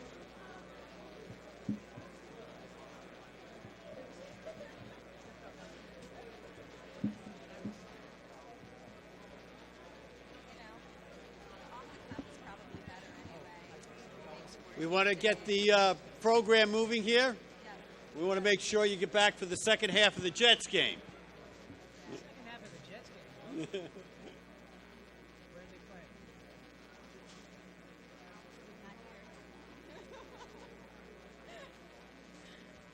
Okay, at this time, it's a privilege for me to introduce Professor Shira Ostrow, who will be introducing our next distinguished lecturer. Thank you. And now it's my pleasure to introduce Robert Freeman, who's the Executive Director of the New York State Committee on Open Government. Bob Freeman has worked for that committee since its creation in 1974, and he was appointed the Executive Director in 1976. He received his law degree from New York University and a BS in Foreign Service from Georgetown University in Washington, D.C., and he has lectured widely on the topic of open government laws throughout the United States and internationally. He is also the recipient of numerous awards and honors, including in the spring of 2010, he received the John Peter Zenger Award from the New York News Publishers Association, and he was also selected by the National Freedom of Information Coalition and the Society of Professional Journalists for their Heroes of the 50 States Award and induction into the Open Government Hall of Fame. And most recently, Mr. Freeman was given the Lifetime Achievement Award by the New York State Associated Press Association. So I turn it over. Thank you so much. Thank you. You know, when you get the call and they tell you you're going to get the Lifetime Achievement Award, the first question is, am I dying? Do they know something that I don't know? Fortunately, that wasn't part of the message. But it's a pleasure to be here, and I want to thank first Hofstra, and secondly, Martha Kreisel. Many of you know Martha. In my opinion, she's the queen of municipal law on Long Island. She's grimacing right now just a bit, but yes, she deserves accolades from all of you, I'm sure. Second, this is a somewhat familiar place, although when I travel down Hempstead Turnpike these days, I don't recognize much except for Borelli's. How many of you know Borelli's at the corner of, yeah. Anybody here a graduate of East Meadow High School? No other graduates from East Meadow High School? All right.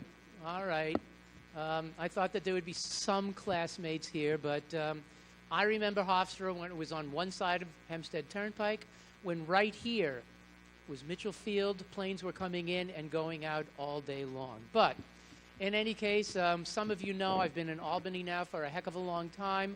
I work for the Department of State, for the Committee on Open Government, a tiny unit of state government. I say tiny.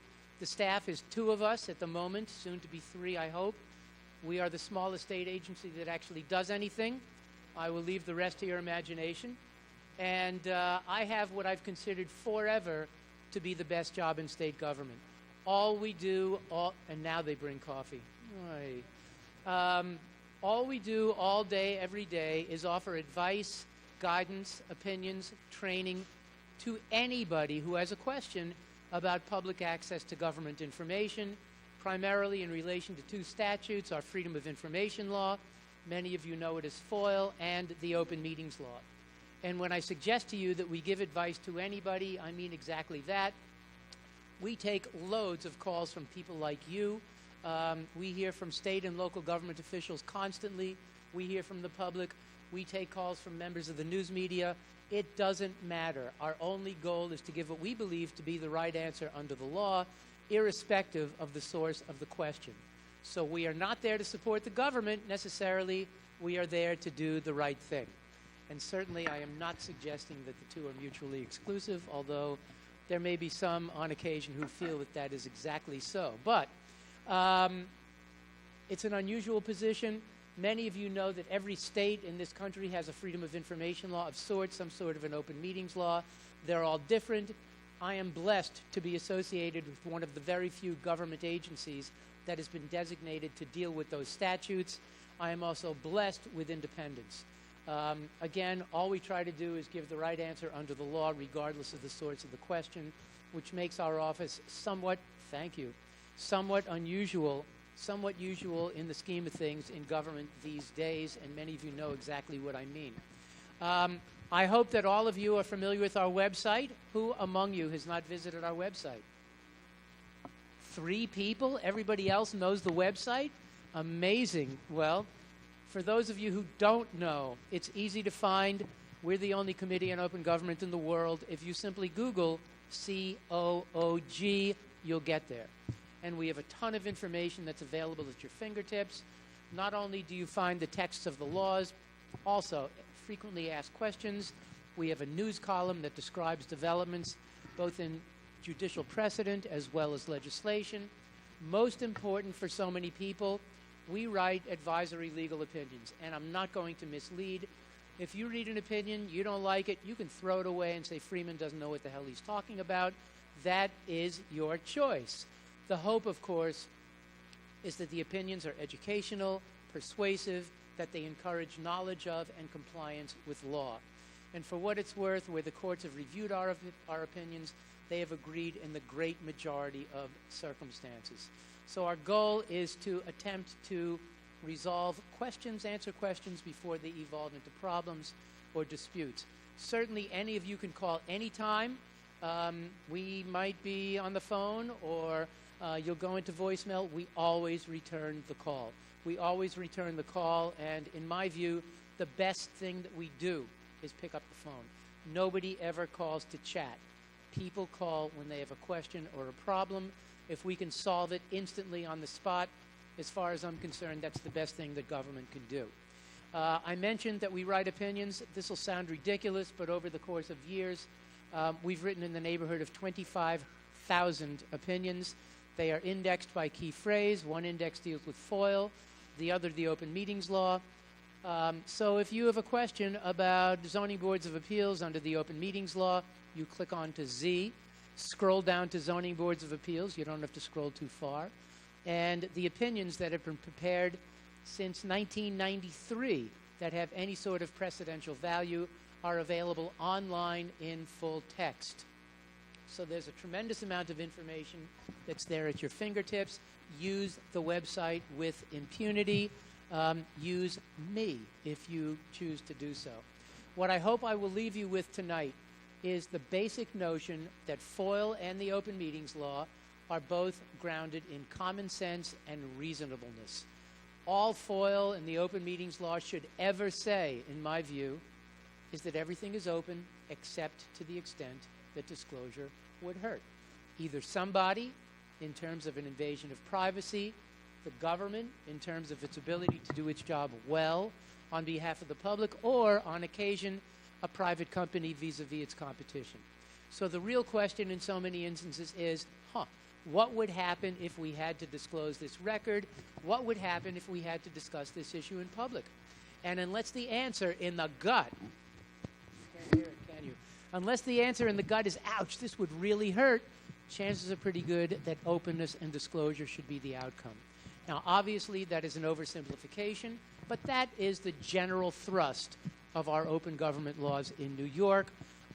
Common sense and reasonableness in 99 out of 100 circumstances will lead you to the right conclusion, regardless of which side, if you want to call it that, regardless of which side you may be on. I am here for you. I don't know what your issues are. I am completely unprepared. I can talk about this stuff from now until hell freezes over if you let me. But if you do, we'll miss the issues that are really important or troubling to you. So I can start at the beginning, or I can take your questions right now. Any questions? Oh, there's one right there. Yeah, good.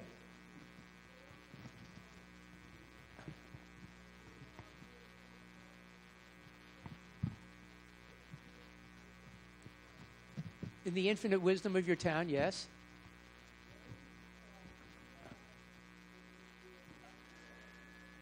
If the boards, the zoning boards and the planning boards, along with the director of planning and our attorneys, get together as boards with each other one time a year. Uh-huh. And my question is this. Is this something that you feel requires an open meeting, or can we get together, ourselves? Huh. And when you say get together yourselves, are you talking about a majority of each board or either board? We're talking about all of the members. All of the members. To discuss whatever it may be that we relates. Want to discuss. Whatever you want. Are you going to talk about the football game, or are you going to talk about planning and zoning in your community? Probably planning and zoning, but no guarantees. Probably. Okay. Well, that's sort of a good kickoff, because I thought you were going to characterize it as a retreat. As a retreat. And, okay. When I went to, anybody here from Levittown? When I went to Abbey Lane Elementary, I thought the retreat was for, religious reasons. Back in the olden days, nobody remembers that? Go on retreat? Yes, you do. Okay. In any case, your question is a key question, and it's very simple. The open meetings law, as you know, pertains to meetings of public bodies, and the question is, what is a meeting? What is a meeting? And the issue arose on day one of the open meetings law, and all over the state, various boards, councils, commissions were saying, well, gee, we're just going to get together to talk. We're not going to vote. We're not going to take action. This isn't a meeting. It's a workshop. It's a work session. It's a study session. It's everything but a meeting. And our view was a little bit different at the Committee on Open Government. And fortunately for us, the Court of Appeals unanimously agreed with our opinion. And the opinion is really quite simple. Anytime a majority, a quorum, gathers to conduct public business, even if there's no intent to take action, regardless of the characterization of the gathering, yes, it constitutes a meeting that falls within the framework of the open meetings law. And in fact, relatively soon after, there was an appellate division decision which dealt with what you might call a joint meeting, where you had a quorum of two boards that got together to discuss issues of mutual concern. That, too, was found to be within the scope of the open meetings law. Does that answer your question? Thank you. I'm sorry I asked the question. You're sorry you asked. Sometimes I feel compelled to refer to the Rolling Stones principle of law. Does anybody know what that one is?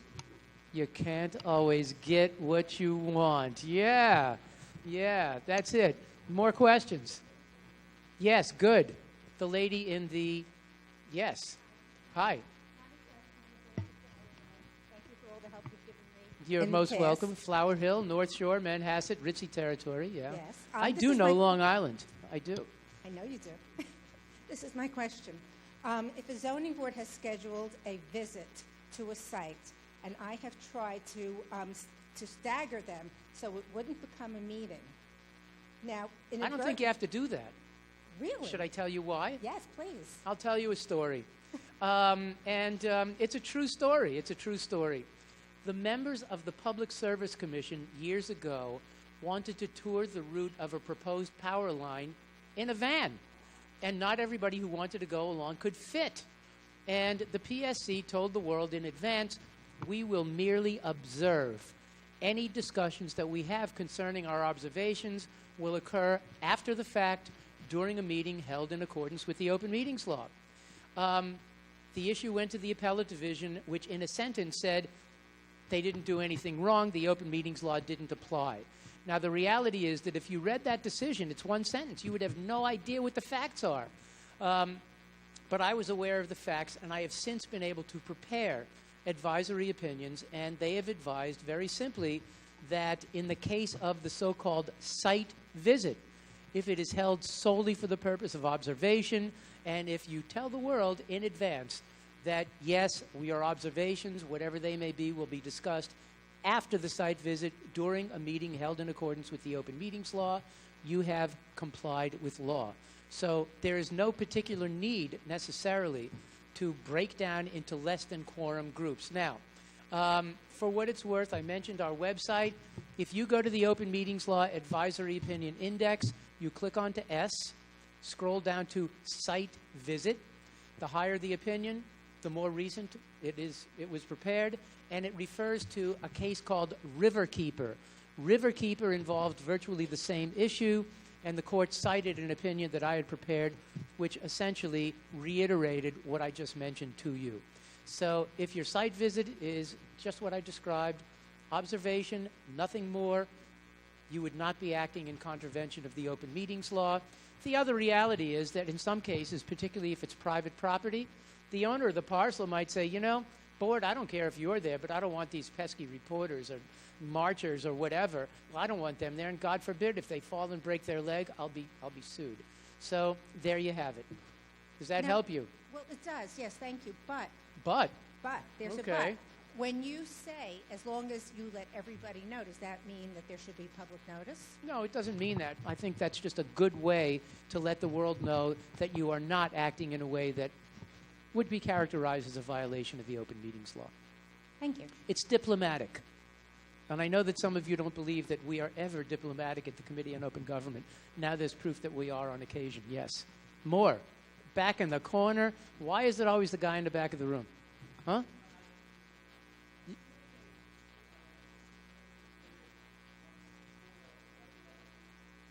Yeah.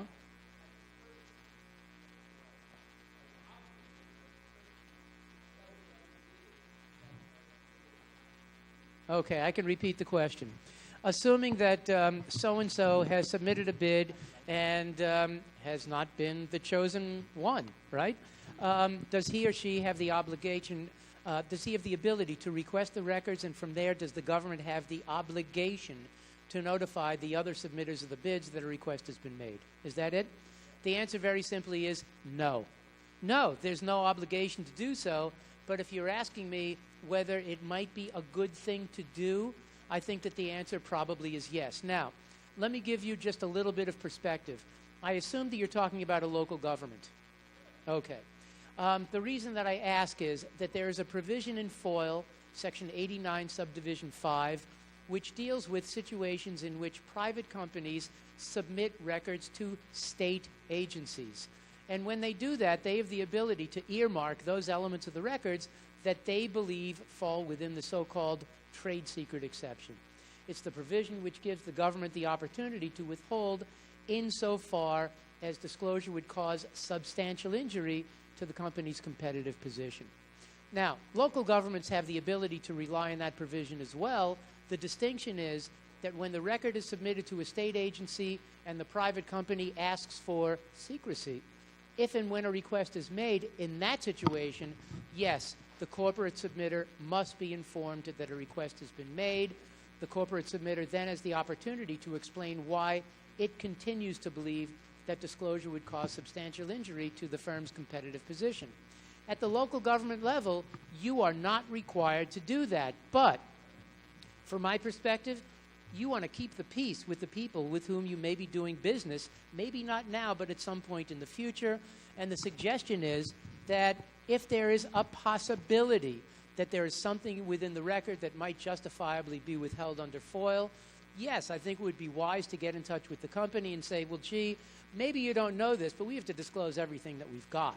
And the only exception that appears to be pertinent says that we can withhold insofar as disclosure would cause substantial injury to your competitive position. If you believe that that would be so, please point to the provisions, to the elements of your submission that you believe would fall within the scope of the exception. And you better tell us the truth. You better tell us the truth. Why? Because if you deny access and somebody sues you, you have the burden of proof. And if the judge says, please tell me how and why the exception has been asserted, if your answer is, well, this company said it's proprietary, we can't disclose it, you will lose because you will not have met the burden of proof. And worse than that, the court has the ability in that kind of situation to award attorney's fees to the petitioner payable by the government agency. I just saw your eyebrows go up. Yeah. No, you better be wise. You better be wise. And realistically, let's face it, many companies will tell the government everything that we've got is proprietary. You know damn well that it's not true. You've gotten 15 proposals. There's boilerplate in 12 out of the 15. And if it's a relatively simple contract, it seems unlikely that that exception would apply. One other point to make, the Court of Appeals, in considering that exception, has told us that speculation regarding the impact of disclosure is insufficient to prevail. There must be a demonstration of actual harm. And if you're interested in that, on the page with the alphabet indicating the index to opinions is a search box. You type in Markowitz. Markowitz, you remember him. East Meadow High School, class of 68? No, that was somebody else. That was somebody else. No, this was Markowitz, who used to be borough president in Brooklyn. And that will lead you to advisory opinions that refer to the Markowitz decision involving the so-called trade secret exception and the obligation to meet the burden of defending secrecy. Okay? Got that? Good. More. Good. Yes. Zoning appeals in the village of Lake, Lake Success. Lake Success. Uh-huh. Thank you. I'm curious to know. I'm all curious, too, yeah. Very curious. Yeah. I'm curious yellow, but never mind. Nobody knows that. I do. Yeah. There are certain boards I'm familiar with that go into what they call executive session. Yeah. That for the life of me, I can't figure out why, other than they just don't want the general public to know what's going on. So by calling it executive session, does that give them the entitlement That's called to keep it a non-public that's discussion? called the diddly principle. Yes. It don't mean diddly. Let me give you some perspective. We look at the open meetings law, and yes, like FOIL, it is based upon a presumption of openness. It says that meetings must be conducted open to the public unless there is a basis for entry into a so-called executive session. Now, the phrase executive session is defined to mean a portion of an open meeting during which the public may be excluded. So an executive session is never separate from a meeting. It's always a portion of an open meeting. From there, we look at the law, Section 105, and it contains a procedure that must be accomplished before an executive session can be held. It's pretty simple. Number one, somebody on the board has to introduce a motion to close the doors in public. Number two, the motion has to indicate the reason. And number three, the motion has to be carried by a majority vote of the total membership. And the reason cannot be, we just don't want the public around. That is not good enough. The ensuing provisions involve 8 grounds for entry into an executive session. And unless the subject matter fits within one of those 8 grounds, plain and simple, they cannot validly conduct an executive session. And my suggestion to you, since you are curious, is that you go to our website, print out a copy of the open meetings law, take it with you to the meeting, distribute it to the members, and if the board is about to go into an executive session, you can refer to what I've come to call the Tracy Chapman principle of law. Who remembers Tracy Chapman? What was the best song of the 90s? Come on, what was it? Don't tell me Fast Cars. Don't tell me, no. Baby, just give me one reason, and I'll turn right back around. Inherent, however, is that it must be a good reason. It must be a reason that is consistent, again, with one or more among those 8 grounds for entry into executive session. Does that help you? Very much. Be strong, be tough. You got to be strong. You got to be tough. You got to be wiser. You remember that one too, right? Yes. Yeah. You know, I can't help myself sometimes, and now I have these grandchildren and my 4-year-old, and she says, "Shut up and dance with me." I don't know if you've heard that one, but it's a great song. It is. More questions? Yes, it's the young lady. Yes, Leslie. It's Leslie Gross. Yes, a long-time municipal clerk. Thank you so much, Bob. I know the open... De rien, madame. We speak French back and forth. Merci beaucoup. We speak back in French all the time. Yes. We talk about our kids, grandchildren. Très bien, merci. Yeah, oui. Très bien. Merci beaucoup. De rien. I know the open meetings law says that anything that's going to be discussed at a meeting should be made available to the public to the earliest extent practicable. Not what the law says. It's not what the law says. No. Tell me what the law says. It's not exactly what the law says. Tell me, because you know. The issue involves a relatively new provision, went into effect in 2012 on Groundhog Day. I don't know whether that was symbolic or not, but in any case, it was based upon frustration that was expressed by scores of people over the course of years to us at the Committee on Open Government. Many, many, many of you, I'm sure, have attended meetings of public bodies, and you're sitting out there in the second row, and the board's in the front of the room referring to page 2, second paragraph, and you have no idea what the hell they're talking about. Has that ever happened? Anybody? yes. Oh, yeah. Yeah, well, we recommended legislation to deal with that issue year after year after year. The state legislature, to a great extent, ignores us most of the time, but on occasion, all of a sudden, a member becomes interested based upon a comment by a constituent, and in 2011, this new provision was enacted. It was miraculous. I think it's the most significant change in the open meetings law in the past 35 years, probably. It deals with records scheduled to be discussed during an open meeting. And it says that if a record is accessible under FOIL, or if it consists of a proposed policy or local law or resolution, to the extent practicable, that's the phrase in the law, it is supposed to be posted on the entity's website in advance of the meeting and, on request, made available pursuant to FOIL, a FOIL request. So, by doing that, the public in so many instances has the ability to become familiar with the records that may be most significant in the deliberative process. And I'm guessing that many of you have fairly smart people in your communities. There are so many instances in which those smart people have looked at the records in advance, made constructive comments and suggestions, and have improved the operation of government as a consequence. Does that answer your question? No, but I think it's. I thought But it was it's fairly good complete. I groundwork thought it for was fairly everybody. complete, Leslie. It was wonderful. It was wonderful. But she said no. No, but it's not where the question. That's the foundation for the question. Oh, okay. So that if the public is supposed to know, Yeah. would you not say that most of the board members should know what resolutions are coming up at a particular meeting? I'd say that's a really good idea. I do too. I'd say otherwise they're like the state legislature, right? I mean, Correct. anybody here been to the state legislature during the last week of any given session? You know the consent agenda, 150 bills passed in the wink of an eye, and you know that every legislator has read every. No, never mind. They haven't read a damn thing. But yes, of course, part of our responsibility as decision makers is to know why we're making the decision. And certainly, in order to do that in an effective, constructive way, yes, I would think that your board members should have the ability, and this shouldn't be an option, to know in advance what they may be voting on, the proposed resolution, again, the policy, the ordinance, the local law, whatever it may be. How do we do our jobs effectively unless we know what we're voting on? That's a rhetorical I think that question. makes great sense. Well, I- mine I- is kind of a rhetorical question because there are certain board members that have been coming into meetings with resolutions obviously written by attorneys that they throw out on the floor with nobody having the opportunity to Damn read lawyers. them. Yeah. Whoop. Yes. Oh, yeah. Oh, so I yeah. just didn't know if that was really ethical to have that happen meeting after meeting. You know, I'm not going to talk about ethics, but I will talk about the law.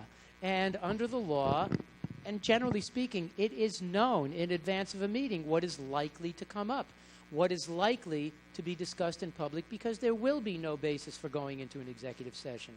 And typically, the resolution, the policy, certainly the local law, will of necessity be discussed in public because there will be no basis for closing the doors.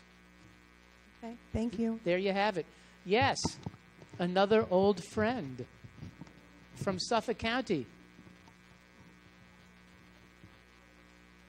Okay. Town board. Yes. They were due Speak to- into the mic, will you please? Yes. the Thank you. Huntington Not for Town- me, but for everybody else. The Huntington Town Board Yes. is going to meet Yes. in 2 days, and part of their meeting involved determining an application for a dock extension.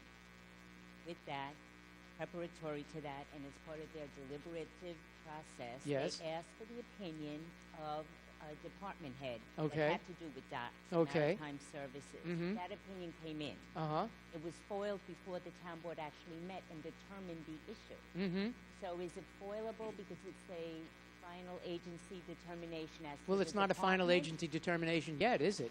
Well, that's my question. It is as to the department head. But does the But it's department head's opinion or recommendation, does it have to be approved by the board in order to go into effect? No, but it's a document in the deliberative process. that the Okay, town so board let me get this considers. straight. Is it the final determination to grant the extension or not, as the case may be? I would say the final determination is to be made by the town board based Oh, well, on the you just documents. conflicted. You just gave me a different answer than you gave me a minute ago. No, I said, is it, as to the Department of Maritime Services, is it their determination that is final as to that topic? But the town board makes the final determination in the end. It seems to me, as I understand the situation, what you're really telling me is this is the final word offered by the department head, but it's not the final word. Correct. Because the town board has the authority to accept or reject or modify whatever that recommendation or opinion might be. Exactly. That being so, from my perspective, it would be a record that the town could choose to withhold. It likely would not be one of those records that would be required to be made available in advance. And maybe I should talk about that just a bit. That is a record that falls within an exception dealing with so-called interagency and intra-agency materials. Is that a provision that's familiar to a lot of people? Or should I talk about it? Yes? No? Yeah, she's shaking her head yes back there. Interagency and intra-agency. First question, how many of you are old enough to have taken Latin? Yeah, I'm so old. I took Latin. Even Jewish boys took Latin back in the olden days. 7th grade, Woodland Junior High School in East Meadow. Interagency, for those of you who recall, means between or among government agencies. From you at the town of X, an agency, to me at the Department of State, an agency. Intra-agency would be what was just described, the internal kind of communication from so-and-so within the town of Huntington to somebody else within the town of Huntington. Now, as we look at that provision, it is curiously written because it doesn't tell us what can be withheld. Instead, it says interagency and intra-agency materials may be withheld except for these 4 things. So where does that leave us? That leaves us with guidance from the Court of Appeals. The Court of Appeals has told us that the intent of that provision is to enable people within government to express to one another their opinions, their suggestions, their recommendations, their advice without an obligation to disclose. You always have the ability to disclose, but not necessarily the obligation to do so. So if indeed what was just described was an expression of opinion or recommendation, in my opinion, it could justifiably be withheld. Why it would be if it's going to be discussed during an open meeting, I don't know, but it could be. Now, let's take the next step.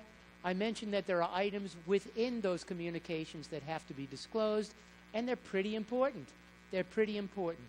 Within those materials, the law says, number 1, those portions consisting of statistical or factual information have to be disclosed. So if I write a memo to my boss, even though I don't really have one, when I do, I walk, I'm telling you. If I'm smart, I'm going to back up the I think, my recommendation, with something. And the something invariably will be factual information. I recommend such and such. Why? For these reasons, for these facts, based upon these facts. So within a single record, it is not infrequent that some elements can justifiably be withheld. Again, the opinions, the suggestions, the recommendations. Others will be public, the statistical and factual information. And this comes up all the time, all the time. Second, the law says that instructions to staff that affect the public have to be disclosed. In addition, final agency policies or determinations are public. Those 2 have been characterized by some as the so-called secret law of the agency. Those are the things that we rely upon that we'll never find in the law books. We might find in an agency staff manual or policy book or procedural guide or something like that. It's the internal law of the agency. It's public. Finally, that provision requires that external audits be disclosed. And for all of you who have seen audits, you know that they generally consist of a combination of numbers coupled with the auditor's opinions and recommendations. It's public. Always has been, probably always will be. Okay? Does that help? Yes. No, maybe. Don't care. More questions? More questions? Yes, good. It's the young man. Yes? Yeah, I'd like to suggest that the current rule of nonconformity with the neighborhood as a paramount zoning board rejection should be replaced by cause harm or degradation to the neighborhood. There are cases where Excuse me. As much as I might agree with you, I don't see how that relates to freedom of information or open meetings law. So I'm the wrong guy to ask about that. Is this for zoning? We're talking about zoning in relation to public access to government information, FOIL and the open meetings law. Oh, so I'm in the wrong arena. You're in the wrong. I think you should go to the arena down. It's a half mile down the road. No, I'm just kidding. I'm sorry. I'm sorry. There must be other questions. There must be other questions. Let me make. Let me ask you this: what is the most commonly cited ground for going into executive session? What is it? Personnel. Personnel. Personnel. Let me make the point. The word personnel should be stricken from your vocabulary. Why? It doesn't appear any place in FOIL. There are some personnel records that are public. There are others that need not be disclosed. And if you look at the 8 grounds for entry into executive session in the open meetings law, the word personnel is simply not there, and yet we hear it all the time. It is a catch-all. It is garbage. It is, what's the word I'm looking for, technical legal term? It is crap. Throw it away. Throw it away. Throw it away. If the board is talking about the budget, and it says to itself, do we really need a public works department, or should we get rid of it? Now, if they get rid of it, they're going to have to lay people off. Certainly that's a personnel matter, but there would be no basis for going into an executive session. Why? Because the issue involves policy. What are the needs of our community? Do we really need this department? What would happen if it disappears? Clearly a matter of policy. The other issue, of course, involves how the governing body chooses to allocate public monies. On the other hand, if the question is, do we keep this employee or fire this employee based upon his or her performance? Clearly, there would be a basis for conducting an executive session. Why?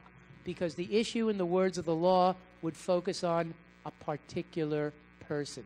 And as we look at the language of the so-called personnel exception, which you're not going to call it anymore, not after tonight, is quite precise.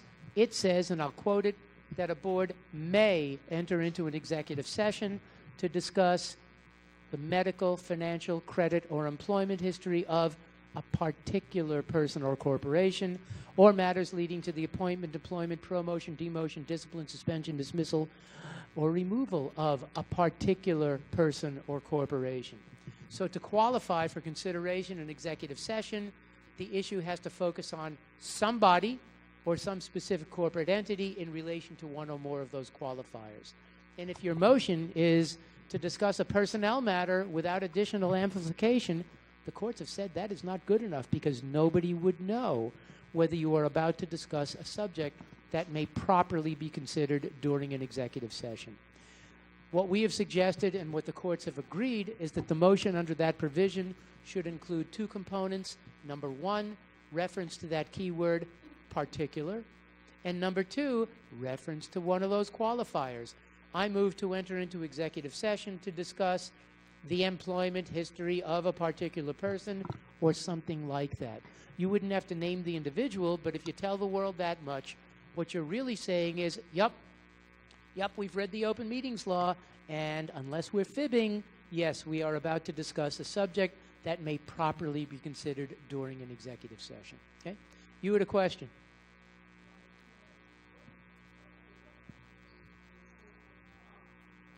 Under what circumstances does the court get?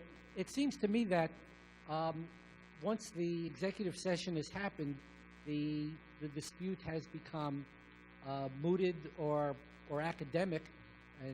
And the other question that I have is, when we're in executive session, are we permitted to go off the record? Are you permitted to go off the record? Yeah. During an executive session? Yeah. Well, nobody is there. I don't quite understand the question, but... Turning off the tape recorder. Turning off the tape recorder? Yeah. Are you telling me that you tape record executive sessions? No, I'm saying when we're in a public meeting and we have the tape recorder. I mean, so how does it come Are you up saying then? during an open meeting, During an can open one of your meeting- members say, this is off the record? And then we... We're in Long Island. You know what that's called? That's called Michigas. Right. No, you're in an open meeting. It's all public. It's a public forum. That's number one. Number two, there's case law, in fact, that emanated from Long Island. Which preceded an amendment to the Open Meetings Law, which confirmed that anybody can audio record or video record or broadcast an open meeting so long as the equipment is used in a way that is not disruptive or obtrusive. And I'll tell you right now, if you're at an open meeting and it's a controversial issue and you say, I'd like this to be off the record, that's when everybody's going to perk up their ears. Come on, you know that. That's the rule of human nature. But let's go back. What was the first part of your question? Under what circumstances do the courts get involved? Yeah. When do courts get involved? Probably in most circumstances when they tend to fail to comply with law. And I used to describe the Open Meetings Law as having baby teeth. The teeth have grown. They've grown. If somebody initiates an Article 78 proceeding against the town board, the planning board, the zoning board of appeals, the village board of trustees, more likely the board of education, because that's where all of our money goes, right? If the court finds that substantial deliberations occurred in private that should have occurred in public, based upon a relatively recent amendment to the Open Meetings Law, if the court reaches that conclusion, it must award attorney's fees payable to the petitioner by the governmental entity. That's part one. Part two, if those substantial deliberations were followed by a decision, a court has the authority to nullify the decision. So yes, there are teeth, and that's when people bring a lawsuit. When something occurs in private that should have occurred in public, and somebody is sufficiently serious about it to initiate a lawsuit. Now, too, there is a third penalty, which some people consider to be the worst of all. And there's a little story behind it. A couple of years ago, a bill passed, Governor Patterson vetoed it. It would have given a court the authority to fine public bodies. And Patterson said no good, because the taxpayers, after all, would end up paying the fine. And instead, they passed a new provision which says that a court can order a public body to take training given by, yes, the Committee on Open Government. Some people consider that to be a penalty worse than death. And, that has happened on a couple of occasions, and there was one school board in the central part of the state that said, oh, we'll come to Albany. And I said, I'm coming to you. And it was an open meeting. Anybody could have been there. The cameras were there. The local reporters were there. People from surrounding communities were there. And the whole point was that it should have been and was an educational function. It was educational. That board no longer fails to comply with the Open Meetings Law. So, yeah, there are penalties potentially that are associated with a failure to comply with the Open Meetings Law. Does that answer your question? I thought you were going to ask me, what happens when we tape record our executive sessions? People ask every once in a while, should we tape record our executive sessions? And my answer is the same every single time. Sure, but only if you're crazy. And the reason is, and I should have mentioned this earlier, a critical provision in FOIL, which distinguishes our law and our experience from so many others around the country and, in fact, around the world, is that our law has applied to government agency records since its creation, and it has defined the term record since 1978. It's defined the term record since 1978. And the reason that we pushed for that, the reason that we were drafting something that was expansive, was an effort to correct what we perceived to be the problems that we found in the Federal Freedom of Information Act, which, as some of you know, was enacted in 1966, completely revised in 74. And one of the deficiencies in the Federal Act to this day is that it doesn't tell us what a federal agency record might be. To this day, there are issues that percolate through the federal courts, which involve who prepared it, where did it come from, what is its function. All of those issues were resolved here by 1978. Think about 1978. Hey, Tom, can you think about 1978? No, he wasn't born. Well, 1978, high tech was an electric typewriter. We used carbon paper to make copies. Do you know what carbon paper is? Yeah, you know, it's the stuff that makes you dirty. That's all he knows. There was no such thing as the internet. There was no such thing as email. But in the scheme of things, at least in my opinion, we got lucky. We got lucky. And people raise issues today involving, who's that candidate who's running for president? What's her name again? What is this email thing? How does that come up? Anyway, if Hillary had been an employee of state or local government, and she went home, sat down at her home PC, used her personal email address, and communicated in relation to her governmental function, there is simply no doubt that that communication would constitute a record that falls within the framework of FOIL. Why? Because FOIL defines the term record expansively to mean any information in any physical form whatsoever kept, held, filed, produced, or reproduced by, with, or for a government agency.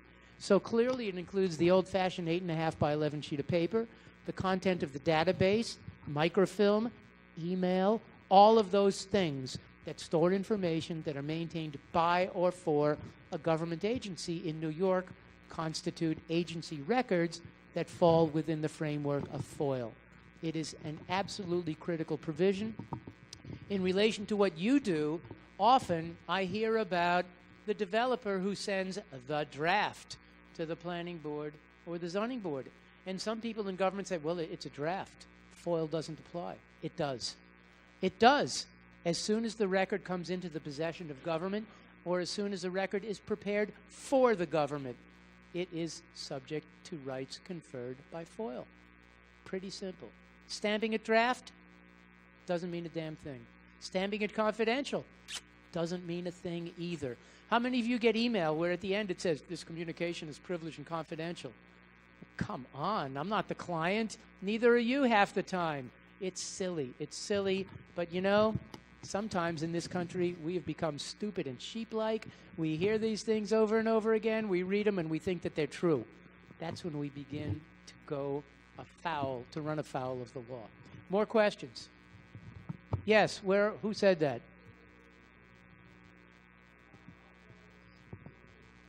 Are there exclusions for documents or records that are in fact confidential? Well, what does that mean? What does confidential mean? For example, a mental health agency that prepares reports on their clientele. Sure. Or in my case, I used to work for the probation department, and our records were always considered confidential by the courts. Considered, you know, that's one thing, but in actuality, that's something else. But well, it was in the law. It was in another law. It depends upon what you're talking about. If you're talking about the pre-sentence report or something like that, yes, that is confidential by statute.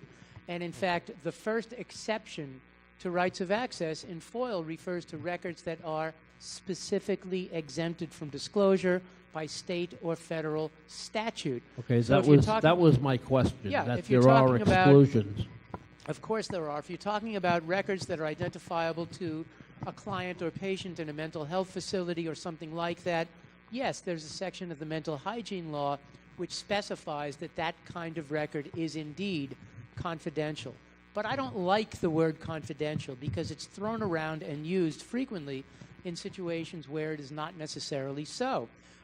Just the other day, I heard from one of those pesky reporters who was referring to a settlement agreement between a public employee and his or her employer. And one of the elements of the settlement agreement was that the terms of the settlement agreement should remain confidential. Well, the courts have said you can't do that. The law determines what's public and what's not. The private agreement between the parties is largely irrelevant. It's largely irrelevant. But you were talking about privacy. Should we talk about privacy for a minute? Yes? There's an exception in FOIL that says that government can withhold insofar as disclosure would result in an unwarranted invasion of personal privacy. That's pretty much the standard in the United States. The Federal Act contains the same standard, unwarranted invasion of personal privacy. I always ask the crowd, no matter what the crowd is, anybody know what that means? Nobody knows what it means. Nobody will ever know what it means. There isn't a judge alive who's in a better position than any of you to make judgments about privacy, assuming that you are reasonable people. And the reality is that as a society, our views about privacy are constantly changing. I use this as an example all the time these days. It has nothing to do with foil. Anybody here ever see the Victoria's Secrets ads on TV?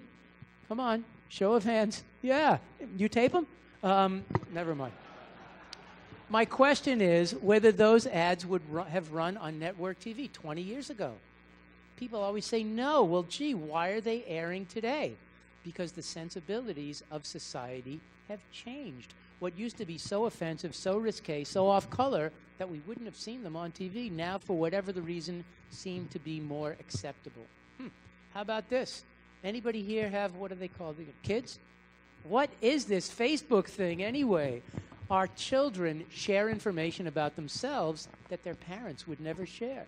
There are generational distinctions in terms of the views about privacy. How about this one? This is my favorite. Two equally reasonable people can look at the same items and disagree. I use my own life as an example. We used to have a joke in the house. If the phone rang after 9 o'clock, it was either my mother-in-law or a reporter from Newsday who got kicked out of a meeting. They call me a lot at work, but sometimes they call at night, at home, on the weekend. It doesn't particularly bother me. My name, my home address, my home phone number are in those old-fashioned things they call phone books. But they're also available online in the white pages. Anybody can get them. My wife, on the other hand, uses a different name. She'd never put that name in the phone book with a home address and a home phone number. Why? Two reasons. First is painfully obvious. She doesn't want to be associated with me. I can understand. It's not that funny. Come on. Gee. Second, she's a psychotherapist. She doesn't want her clients calling her at home on her home phone number, knowing where she lives, knowing that she's married to me, knowing that at certain times of our lives it is seemed that we just have too many kids. She has perfectly good and valid reasons for saying, no, never. I have equally valid reasons for saying, I don't care, and never the twain shall meet. So what do we do about privacy? Well, the courts have gone in pretty much two directions depending upon the facts. When records are maintained by government that identify ordinary people, the Court of Appeals has told us pretty much react from the gut. What would, remember torts class from the olden days? What would the reasonable person feel, of ordinary sensibilities, feel about disclosure of this item? If it's one of those things where the average reasonable person would say, wait a minute, this is intimate, it's personal, it's nobody's business. If that is your reaction, chances are pretty good that the government either may or must say, no, sorry, disclosure would constitute an unwarranted invasion of personal privacy. The other branch of case law deals with people like me and some of you, government officers and employees. And the courts have pretty much said two things about our privacy. Number one, we have less than anybody else. Why? The public is stuck with us. The public is stuck with us until the next election, until budget cuts, in my case, till retirement or death, whichever comes first. I've been eligible for both for a hell of a long time. The point is that we are required to be more accountable than others. Number two, more significantly, the courts have said in many instances that those items about us that in some way are relevant to our duties typically are public, because disclosure in those circumstances would result in a permissible, not an unwarranted invasion of privacy. So if you're a public employee, your salary is public, your gross wages are public, our attendance records are public, time in, time out, leave used or accrued, and if we do something wrong on the job and there is a finding or an admission of misconduct, the courts have said time and again that kind of item is public as well. Any questions about that? We have time for one. No questions? It's all crystal clear? Yes? Yes? No more questions? Well then, I thank you.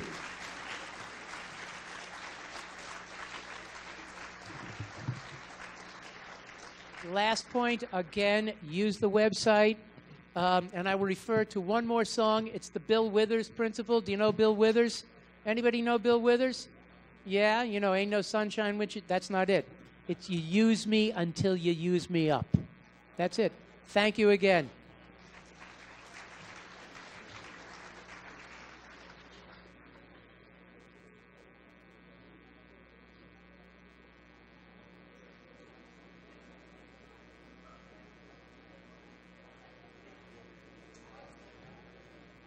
Okay, well, thank you, Bob, for that. Very entertaining.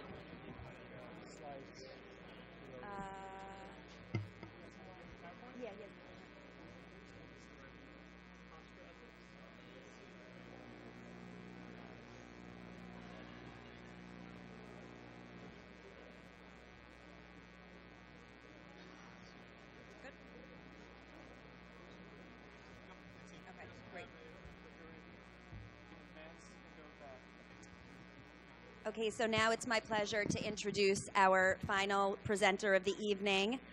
And I'm happy to introduce Steve Leventhal. Steve is an attorney and a CPA. He's the managing member of the Roslyn general practice firm of Leventhal, Curcio, Mulaney, and Blinkoff. He currently serves as counsel to various villages and town boards, and he also serves as counsel to the Board of Ethics of the County of Nassau and the towns of North Hempstead, Oyster Bay, Huntington, and Southampton. Steve, as many of you know, has lectured and written extensively on the subjects of government, legal, corporate, and medical ethics. He is frequently asked to provide ethics advice and training and continuing legal and professional education to municipal officers and employees throughout the state. And so we are very excited to turn the microphone over to Steve. Thank you. Thank you. Thank you. And thank you, Rich. Thank you, Martha. If you ever have me follow Bob Freeman again, I will never speak to you again. I'm also not going to do a traditional lecture. Instead, I've prepared some hypotheticals. I wrote these with Mark Davies, the executive director of the New York City Conflict of Interest Board. And this will only work if we get audience participation. So I hereby deputize each and every one of you as members of the Hofstra Board of Ethics for the purpose of deciding these questions. Now, in my view, virtually any government ethics question, local government ethics question that you will ever be confronted with can be answered by utilizing a three-step analysis. And I don't believe I'm going to say anything that you haven't already heard and become familiar with. But the first step in analyzing any local government ethics problem in the state of New York is to ask yourself whether the conduct would violate Article 18 of the New York General Municipal Law. Article 18 of the New York General Municipal Law contains a code of conduct that applies in every municipality in the state of New York, with the exception of the city of New York. So other than New York City, it applies in every city, every county, every town, every village, and every special district. So it applies in your municipality. And a good many of the hypotheticals that we're going to discuss in the next hour involve interpreting Article 18 of the General Municipal Law. Now, that same law authorizes local municipalities to adopt their own local codes of ethics. And most municipalities have done so. So the first step in analyzing a local government ethics problem is to ask yourself whether the conduct violates Article 18 of the New York General Municipal Law. If it does, you're finished. You don't have to go any further. The conduct is prohibited. But if it does not violate the state law, you must go to step number 2 and determine whether it violates your local code of ethics. Because your local code of ethics, while it may not allow conduct that's prohibited by the state law, it may prohibit conduct that the state law would allow. In other words, your local code of ethics may be stricter, and often is stricter in certain particular areas than the state law. So step number 2 in the analysis is to ask yourself, does this conduct violate my local code of ethics? If it does, once again, you're finished. You don't need to go any further. But I'm afraid to say that if the conduct does not violate the letter of either Article 18 or your local code of ethics, there is a line of cases that says if it's really bad, you can't do it, even if it doesn't violate the letter of the statute. And I'm going to talk about some of those cases and what principles we can derive from them that can sort of serve as a general guide to how courts might rule in such cases.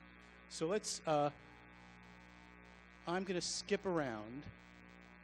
And first, let me tell you, the core provision of Article 18 of the New York General Municipal Law is Section 801, which is the rule against prohibited interests in a contract with a municipality. This is really the main rule in Article 18. A violation of this section is a misdemeanor if it's knowing and willful. And a contract entered into in violation of this section is void, not voidable at the pleasure of the municipality, but void ab initio. What are the elements? There are 3 elements, and all 3 of these elements must be present. The first element is that there must be a contract with the municipality, and the term contract is broadly defined for the purpose of this law, and it includes claims against the municipality. So the first element is a contract with the municipality. The second element is an interest on the part of a municipal officer or employee. And an interest basically means, doesn't exclusively mean, but it basically means some sort of financial benefit derived from that contract. If you have those 2 elements, a contract and a benefit going to a municipal officer or employee, do you have a violation of the law? No, because you have to have the third element present also. All 3 elements must be present. What is the third element? The third element is that the official who has the interest must have control over the contract. And control means the power or duty, either individually or as a member of a board or commission, to approve the contract, to approve payments under the contract, to audit bills rendered under the contract, or to hire or fire anyone who has the power or duty to do any of those things. 3 elements: a contract, a financial benefit, and control. If those 3 elements are present, you have a violation. The contract is prohibited unless you find an exception in the law, and there are some that we'll talk about. So, that having been said, here's hypothetical number 1. When leaving a restaurant with her family one Saturday night, a village trustee is struck by a village sanitation truck. The trustee sues the village. Is the lawsuit a contract with the municipality? Anybody? Just call it out. I hear a lot of no's. I thought I heard a yes. He has control, but actually we're talking right now about the first element. Is there a contract? The answer is it's a claim. The answer is yes, it's a contract. A member of the governing body that has the power to settle the claim cannot assert that claim against the municipality. If this trustee sues the municipality over this accident that occurs, what board is going to decide whether the claim should or should not be settled? The governing body, the Board of Trustees. The claim is, for purposes of this rule, a contract with the municipality. Number 3. Yes, sir.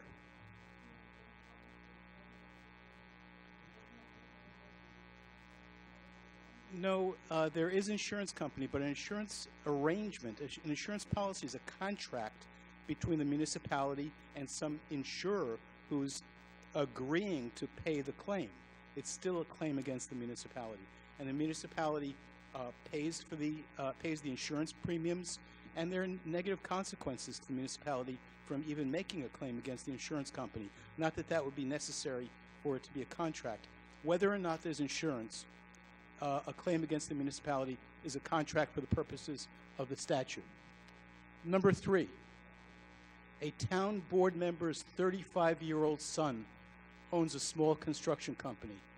The board member's 35-year-old son owns a construction company. The town hires this company to repair the porch on Town Hall. The town board member has no financial interest in the firm and no financial relationship with his son. The town board member votes to award the contract. Does the town board member have an interest in the contract? Does the town board member have an interest in a contract between his 35-year-old son's construction company and the town? I hear yes. I hear a lot of yeses. I hear a no somewhere. No? How many say yes? How many say no? Okay, we're going to have to call the roll. I'm sorry. No. The answer is the town board member does not have an interest in the contract of a 35-year-old son. And the reason is the statute, Article 18, specifically tells you which relatives and which business relations cause the interest of the relative or the associate to be attributable to the government official.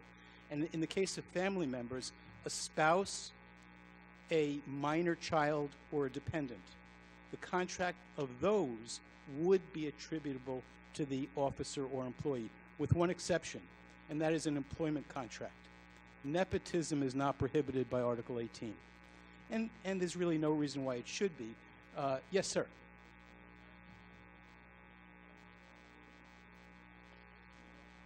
Now, there's a smart man.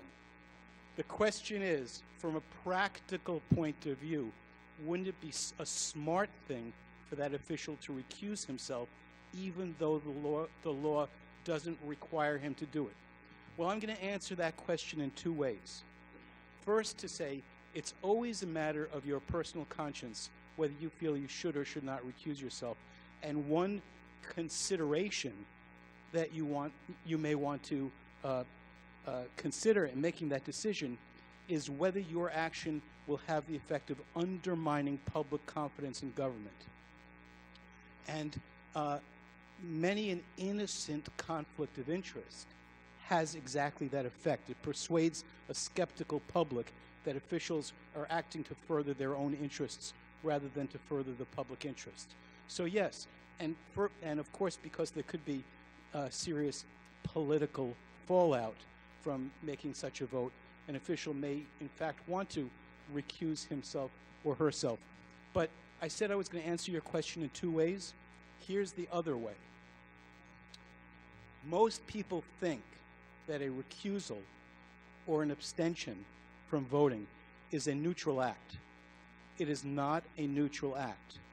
The New York General Construction Law says that to determine whether a voting body has achieved a sufficient number of yay votes for a measure to pass, you compare the number of yay votes to the number of seats on the body, whether those seats are occupied or not. So if you have a 7-member board, I think I can handle this arithmetic. If you have a 7-member board and there's one vacancy and one member is in Florida and one member is out sick and 4 members show up to the meeting and 3 of them vote in favor and 1 votes against, or 3 of them vote in favor and 1 says, I have a conflict of interest, I'm recusing myself. Does the measure carry? No, because on a 7-member board, you need 4 affirmative votes for the measure to pass. So we don't want people to be sort of, have a hair trigger about recusals. We want you to be conservative. We want you to be sensitive to the appearances as well as the reality of a conflict of interest. But we want you to have a considered reason for recusing yourself. All right, now where are we? We've done number 3. Number 5.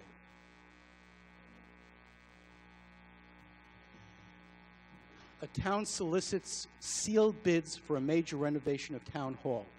The wife of one of the bidders sits on the town board, but she completely recuses herself from having anything to do with the project. The husband's firm proves to be the lowest bidder. Is the town board member deemed to have an interest in that contract between her husband and the town? Let's start with that. Yes, yes, we all agree, yes. And that's right, because a spouse is one of the people whose contracts is attributed to you. So now the second question is, if so, is the contract prohibited since sealed bids were used and the official recused herself? Is the contract prohibited? Well, I'm afraid to say it is. Now, let me tell you why. The use of sealed bids does not cure the violation. An emergency doesn't cure the violation. And I have to say, Chris Murray, are you still here? Oh, he's gone.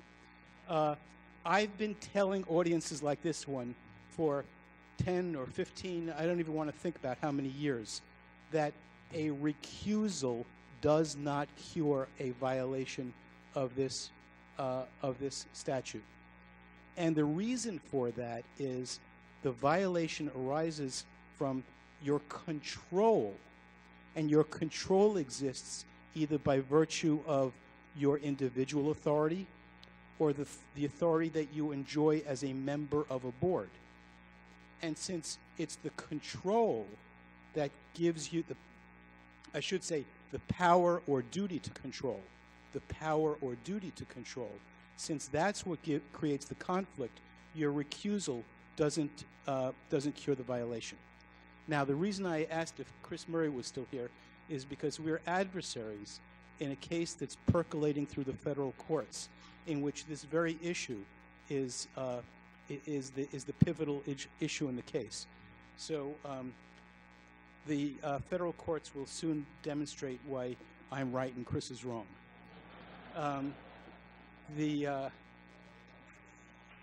But should Chris return from the men's room, my learned adversary has done a wonderful job, and we'll see what happens. Okay. That was 5. Now 9.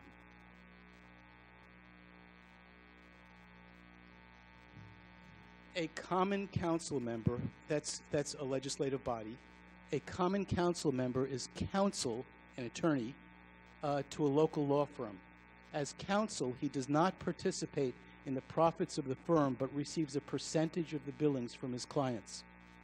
He does not participate in the profits of the firm. He gets a percentage of his own billings to the client. The city contracts with the law firm to provide certain legal services to the city. So you've got it so far. You've got a legislator who's associated with a law firm. He doesn't share in the profits of the firm. He gets a percentage of his own billing. The city contracts with the law firm to provide certain legal services to the city. The common council member is not involved in the matter at the firm and receives no compensation as a result of the firm's work on the matter. Is his interest in the firm's contract with the city prohibited?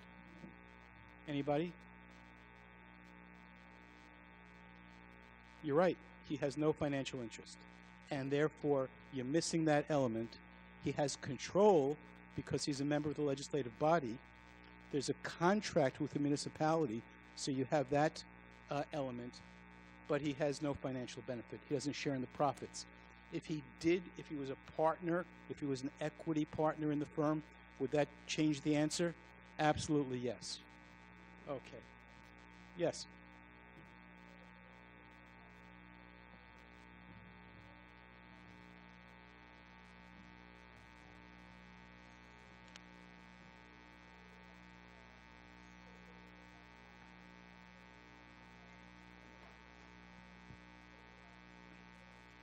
Well,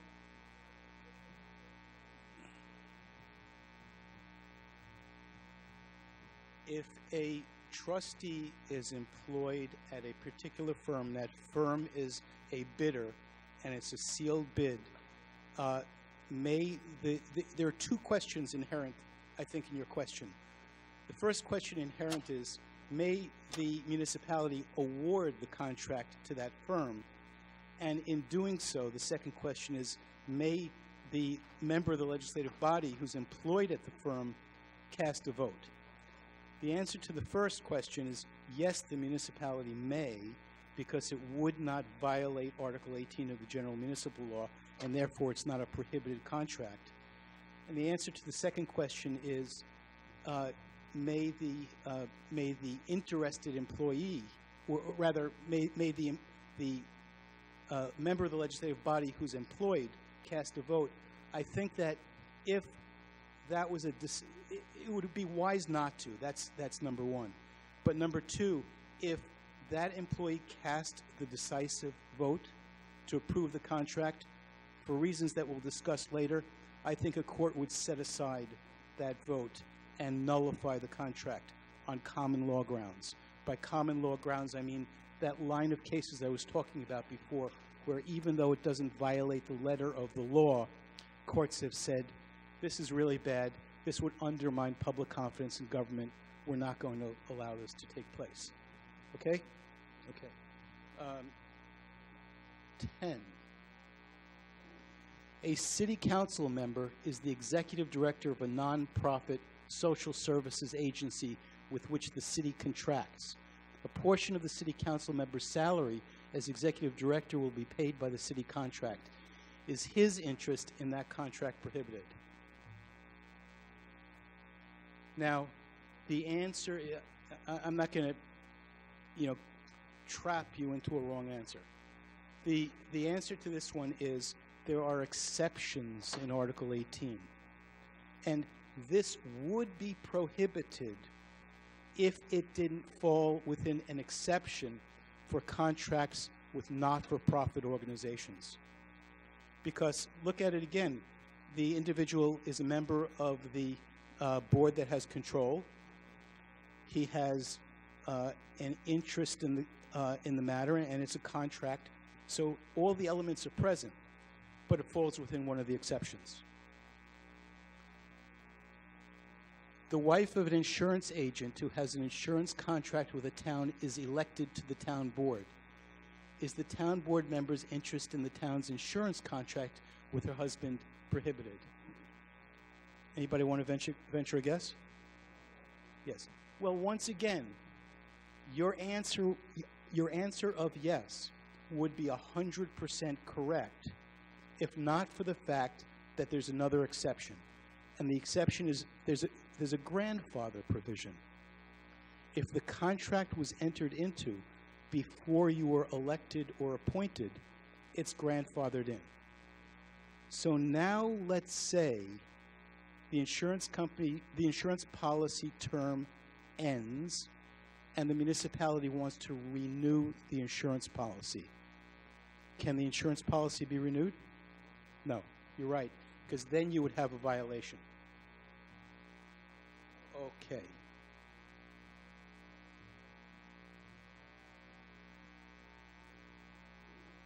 See how fast we're going?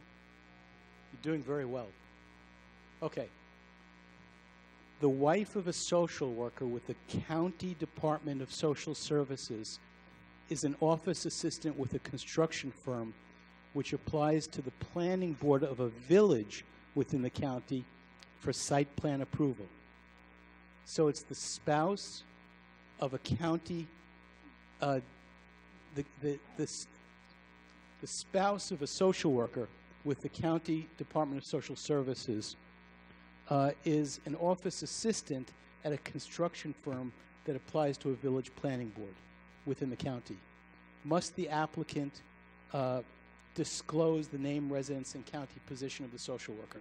Well, I'll tell you that the purpose of this hypothetical is to illustrate the rule that says applicants in land use applications must disclose the identity of any officer or employee of the municipality to which the application is made, or any municipality that that municipality is within. So the way our governments are organized here on Long Island, here in Nassau County, is if you make an application for in a land use application, and you all obviously know what that means, planning board, zoning board, building department. If you make a land use application and there is an officer or employee of either the village that you're making the application to, or the town that the village is within, or the county that the village is within, you must disclose the identity of that officer or employee. Now again, it's an officer, a municipal officer or employee who has an interest in the applicant, not an interest in the application. So if the applicant is XYZ Construction Company and some municipal officer or employee is a shareholder or a partner in XYZ Construction Company, that's what must be disclosed: the identity of the individual and the nature of the interest. Yes. The question is, why does the person's residence need to be disclosed? The statute does not require the disclosure of the residence.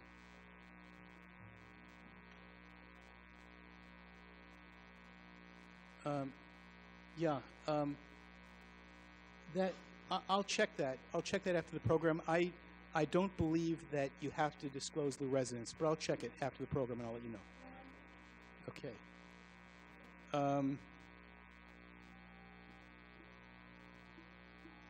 19. Let me tell you what the rule is about gifts. You probably all know this. The rule is, and by the way, I think Bob Freeman would probably agree that the home address of someone who has the interest in an applicant and is not exercising any governmental responsibilities in connection with the application would probably be sufficiently irrelevant to the application so as to be something that the municipality could withhold from public disclosure under FOIL. Or at least that's how I would slice the bologna. Because as Bob said, for officers and employees of a municipality, there's a spectrum. And there's a spectrum of privacy. And you have less privacy in connection with matters that bear a direct relation to your official duties, and more privacy with respect to personal information that has no bearing on your public responsibilities. So that's on the subject of disclosing a residential address. Here's the rule on gifts. It's an awful rule. The rule is that you may not solicit and you may not accept gifts or aggregate gifts from a single source having a value in excess of $75 under circumstances where it might appear that the gift was intended as a reward for an official act or to induce you to act in some official capacity. What does that mean? Who knows? In fact, one trial court in the 1970s ruled that it was unconstitutionally vague, because how can you know what one person would perceive to be intended by another? It's two levels of abstraction. It's a bad rule, but nevertheless, it is our rule. So, a town board member and a local developer are longtime personal friends. This hypothetical is based on a question that was actually asked at a session like this. It's a real-life experience that was presented one evening. A town board member and a local developer are longtime personal friends. They and their spouses traditionally celebrate their birthdays together at an expensive local restaurant. The cost of dinner always exceeds the sum of $75 per person. Each friend picks up the tab on the birthday of the other. Shortly after the board member's 50th birthday, the developer applies to the town board for approval of a major development project. Is the cost of the birthday celebration a prohibited gift to the town board member? Anybody? Yes? And we have some yeses, we have some nos. I firmly am of the opinion that this would not be a prohibited gift. And let me tell you why. The whole concept of what is prohibited is a gift that appears as if it's being given for a bad purpose, either to influence an official act or to reward official conduct. Here, you have a history of social interaction between these two individuals. They go out on their birthdays every year. One always treats the other. It would not be reasonable to conclude that this birthday celebration occurred for the purpose of influencing the official because of the history between these two people. If it was actually given to influence an official act or to reward an official act, then we're no longer talking about ethics, we're talking about criminality. And we'll talk about the bribery statutes in a moment. But the ethics rule with respect to gifts is all about appearances. And under these facts, it, in my view, would not appear to be given for an improper purpose. Okay, so 20. The president of a county-funded not-for-profit organization invites the county executive to attend its annual dinner dance. Tickets to the event are sold at a price above $75. The county executive attends and presents the president with a citation recognizing the organization's charitable work. Is complimentary attendance at the ceremonial event and or consumption of food and beverages incidental to such attendance a prohibited gift to the county executive?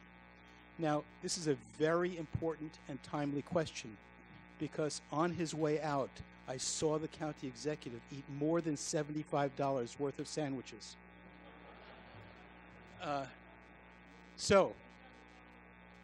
Okay, so the county executive attends a ceremonial event, presents a citation, has dinner. Problem? No, absolutely not. The county executive is there performing a governmental function. He's there in his capacity as county executive. The food and beverages is just incidental to the official purpose that he's there. No problem. May he send a representative in his place? Absolutely. Happens all the time. How many of you have been drafted for that purpose by an executive of one level of government or another? I certainly have many times. Okay. So now,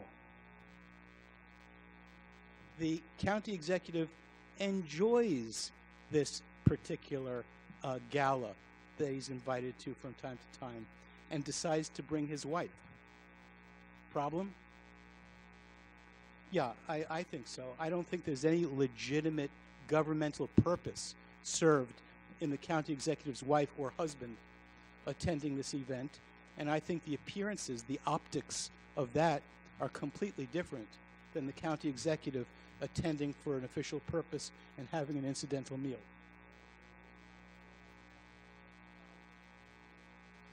If everyone there has their spouse in attendance, and the county executive would feel like a sore thumb without his spouse, he should buy her a ticket.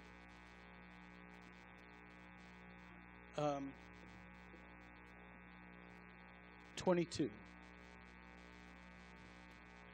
A village vendor makes the maximum contribution allowed by the election law to the campaign of an incumbent mayor.